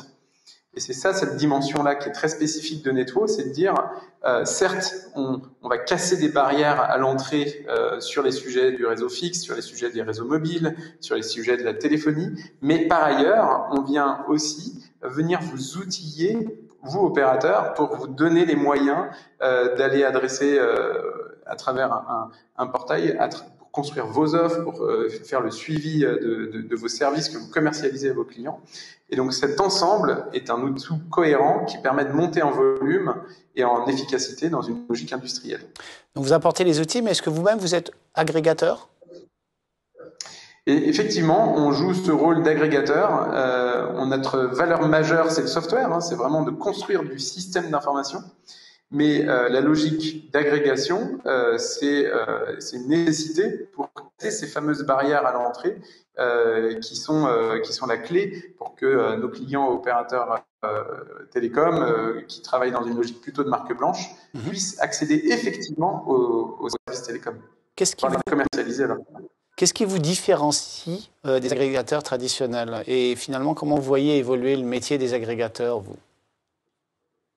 Alors, le paradigme de Net2, et on a d'ailleurs beaucoup travaillé en POC depuis 2017 jusqu'à 2020, bien avant le démarrage de Net2 en tant que tel, c'était de dire on va essayer de construire un système d'information qui va organiser les interactions entre les acteurs, et donc on va développer l'écosystème des acteurs. C'est-à-dire qu'un acteur qui aujourd'hui démarre petit et simple derrière l'agrégateur Net2 peut demain se transformer en un acteur qui achète directement auprès d'un Covage, d'un Orange, d'un Bouygues, et pourtant rester outillé par Net2. Et donc garder et profiter de l'automatisation par Net2. Mais tout ça, ce travail en mode écosystème, c'est une innovation tout à fait particulière. C'est-à-dire qu'on a construit des outils, on construit vraiment des outils d'automatisation qui permettent au début d'accompagner dans un modèle agrégateur, mais par la suite d'accompagner les opérateurs qui prennent leur autonomie pour qu'ils puissent toujours bénéficier de la forte automatisation des flux du quotidien, donc des commandes, des éligibilités bien sûr, des suivis des suivis de déploiement, du SAV, des facturations, etc. Enfin, toute cette logique qui accompagne les interactions entre les acteurs, c'est vraiment ça qu'on a activé. Et donc, ce qui nous différencie, c'est d'être profondément animateur de l'écosystème. Et quand je dis profondément, c'est ne pas enfermer un modèle d'un opérateur qui démarre en marque blanche et dans une logique bien spécifique, mais au contraire de lui proposer une évolution progressive en fonction de son évolution stratégique, d'évoluer vers un modèle qui reste accompagné en sens système d'information, et quitter un petit peu progressivement la logique agrégateur s'il le souhaite, ou partiellement, ou des fois c'est composite. Guillaume, vous connaissez le positionnement et l'évolution sur le marché des agrégateurs, je pense que c'est l'ouverture, profondément l'ouverture. Je pense que c'est hyper important que cette ouverture, elle existe parce que tout le monde a le droit d'évoluer. Et c'est ça notre bataille, c'est de permettre à des opérateurs qui démarrent de pouvoir, s'ils le souhaitent, changer leur modèle sans des barrières à la sortie incommensurables. Guillaume, vous connaissiez Netto ? Alors, je connaissais Netto de l'IT Partner. C'est là où souvent on fait des rencontres. J'avais moi en tête surtout, une méthode de vente que je trouvais intéressante. C'est le côté pool, vous savez, c'est-à-dire que sur de la mobilité, où moi aujourd'hui je vais acheter mes forfaits, Netto se proposait, si j'avais bien compris Bruno, en gros d'apporter, on va dire, j'achète au mégaoctet entre guillemets, où j'achète une grosse enveloppe que moi je pouvais répartir sur mes clients, faire une sorte de surbooking, et ça c'est ce genre de choses que je trouve intéressant, les choses qu'on recherche. Ce que je ne savais pas, du coup, que j'apprends, c'est le côté automatisation dans les échanges. Et j'ai juste une question, Bruno, pour être sûr d'avoir bien saisi, parce qu'au fait, il y a rien de technique. Là, tout à l'heure, tu as cité Covage. Par rapport à Covage, je prends cet exemple, mais en gros, c'est plus un process, on va dire, mais c'est une sorte de super ERP dédié aux télécoms. Il n'y a rien de technique par rapport à une porte. Voilà, c'est ça. Il y a plusieurs modèles. Soit on peut avoir une interconnexion agrégée, et dans ces cas-là, en fait, Ipcom achète à Netto, Netto achète à Covage la liaison, et en plus le flux de commandes transite par rebond, voilà, donc l'un à l'autre. Ça, c'est le premier modèle. Le deuxième modèle, c'est une évolution où en fait Ipcom prend la décision d'ouvrir une porte de collecte auprès de Covage, mais garde l'automatisation by Netto, c'est-à-dire que tout ton flux de commandes, tout le flux de suivi de commandes, de suivi de parc, etc., reste totalement automatisé par Netto, et pourtant Ipcom a bien sa relation directe avec Covage. Et donc dans ce contexte, on a le meilleur des deux mondes, c'est-à-dire à la fois une relation directe, donc des négociations exclusives, des conditions particulières qui peuvent être déployées dans la relation directe entre Ipcom et Covage, et en même temps, d'un autre côté, une vraie logique d'automatisation et de mutualisation des efforts pour nous, les alternatifs. Je vais peut-être rappeler quelque chose, mais OBS vient de monter un petit peu en part de marché sur 2022. On est tous les alternatifs, tous ensemble, on a beaucoup de boulot pour faire du marché B2B une vraie évolution de part de marché. Le B2C est très bien équilibré. Bon, il y a quelques gros acteurs, mais il est plutôt équilibré. Le B2B, il y a un vrai déséquilibre avec un duopole qui est constitué de Orange SFR. Et pour le coup, on a tous ensemble un vrai effort à mener pour réussir à prendre des parts de marché sur ce secteur. Et donc c'est ensemble, et donc avec des outils qu'on met en commun, et c'est ça la force de Netto, c'est de construire des outils d'automation entre les acteurs, et ensuite de venir les mettre à disposition de tous les acteurs de l'écosystème alternatif pour qu'on soit ensemble plus efficaces et réussir à prendre des parts de marché de ce secteur B2B. Ça ne nous empêche bien sûr pas de travailler avec Orange, avec SFR, avec tous les acteurs qui produisent de l'infrastructure, et donc de faire marcher cet écosystème au sens très large. Guillaume, ça a répondu à votre question ? Oui, ça a répondu. En fait, je reprends les deux schémas dont parle Bruno. C'est vrai que le premier, aujourd'hui, hormis un SI peut-être plus direct, effectivement, vis-à-vis des différents FAI, c'est grosso modo ce que moi je vais commander, mais j'ai bien compris, il y a un SI plus direct, donc il y a un accès direct aux planifications de Covage. On a cité Covage, il n'y a pas que bien sûr, mais voilà, il y a un accès direct à leur outil de planification, peut-être de ticketing, etc. Donc je comprends votre intérêt aussi, il est pas mal. Et l'accès numéro 2, c'est d'aller se faire un super SI commun et c'est ce que beaucoup recherchent. C'est un gain de temps, c'est un gain de temps de dingue. Moi, je fais développer mon ERP depuis quelques années pour qu'il soit vraiment moulé au corps de la société via la structure d'informatique que j'ai repris. Donc, on a mis une autre base, mais aujourd'hui, ce qu'on est en recherche, et c'est là où Netwo a des choses intéressantes, c'est que nous, on recherche à pouvoir avoir des API directes avec nos fournisseurs, que ce soit Unique ou d'autres, Destiny, etc. C'est qu'on puisse avoir directement des API dans notre ERP entre nous et eux. Il y a des choses qui ne sont pas encore ouvertes, mais ouais, j'ai compris le schéma. C'est un gain de temps. C'est ça, Bruno, hein, c'est les API, hein. Et les API, c'est essentiel pour pouvoir permettre à un opérateur en marque blanche de garder la maîtrise de la data. Et la data, pour lui, c'est essentiel, tout comme la maîtrise du parc, on parlait tout à l'heure commercialement, il y a aussi la maîtrise de la data, pouvoir structurer autour de son ERP, de son outillage, toute l'interaction avec le reste de l'écosystème. Et les API offrent cette vraie maîtrise. Guillaume, Bruno, je vous remercie. Voilà, cette table ronde s'achève. Chers auditeurs,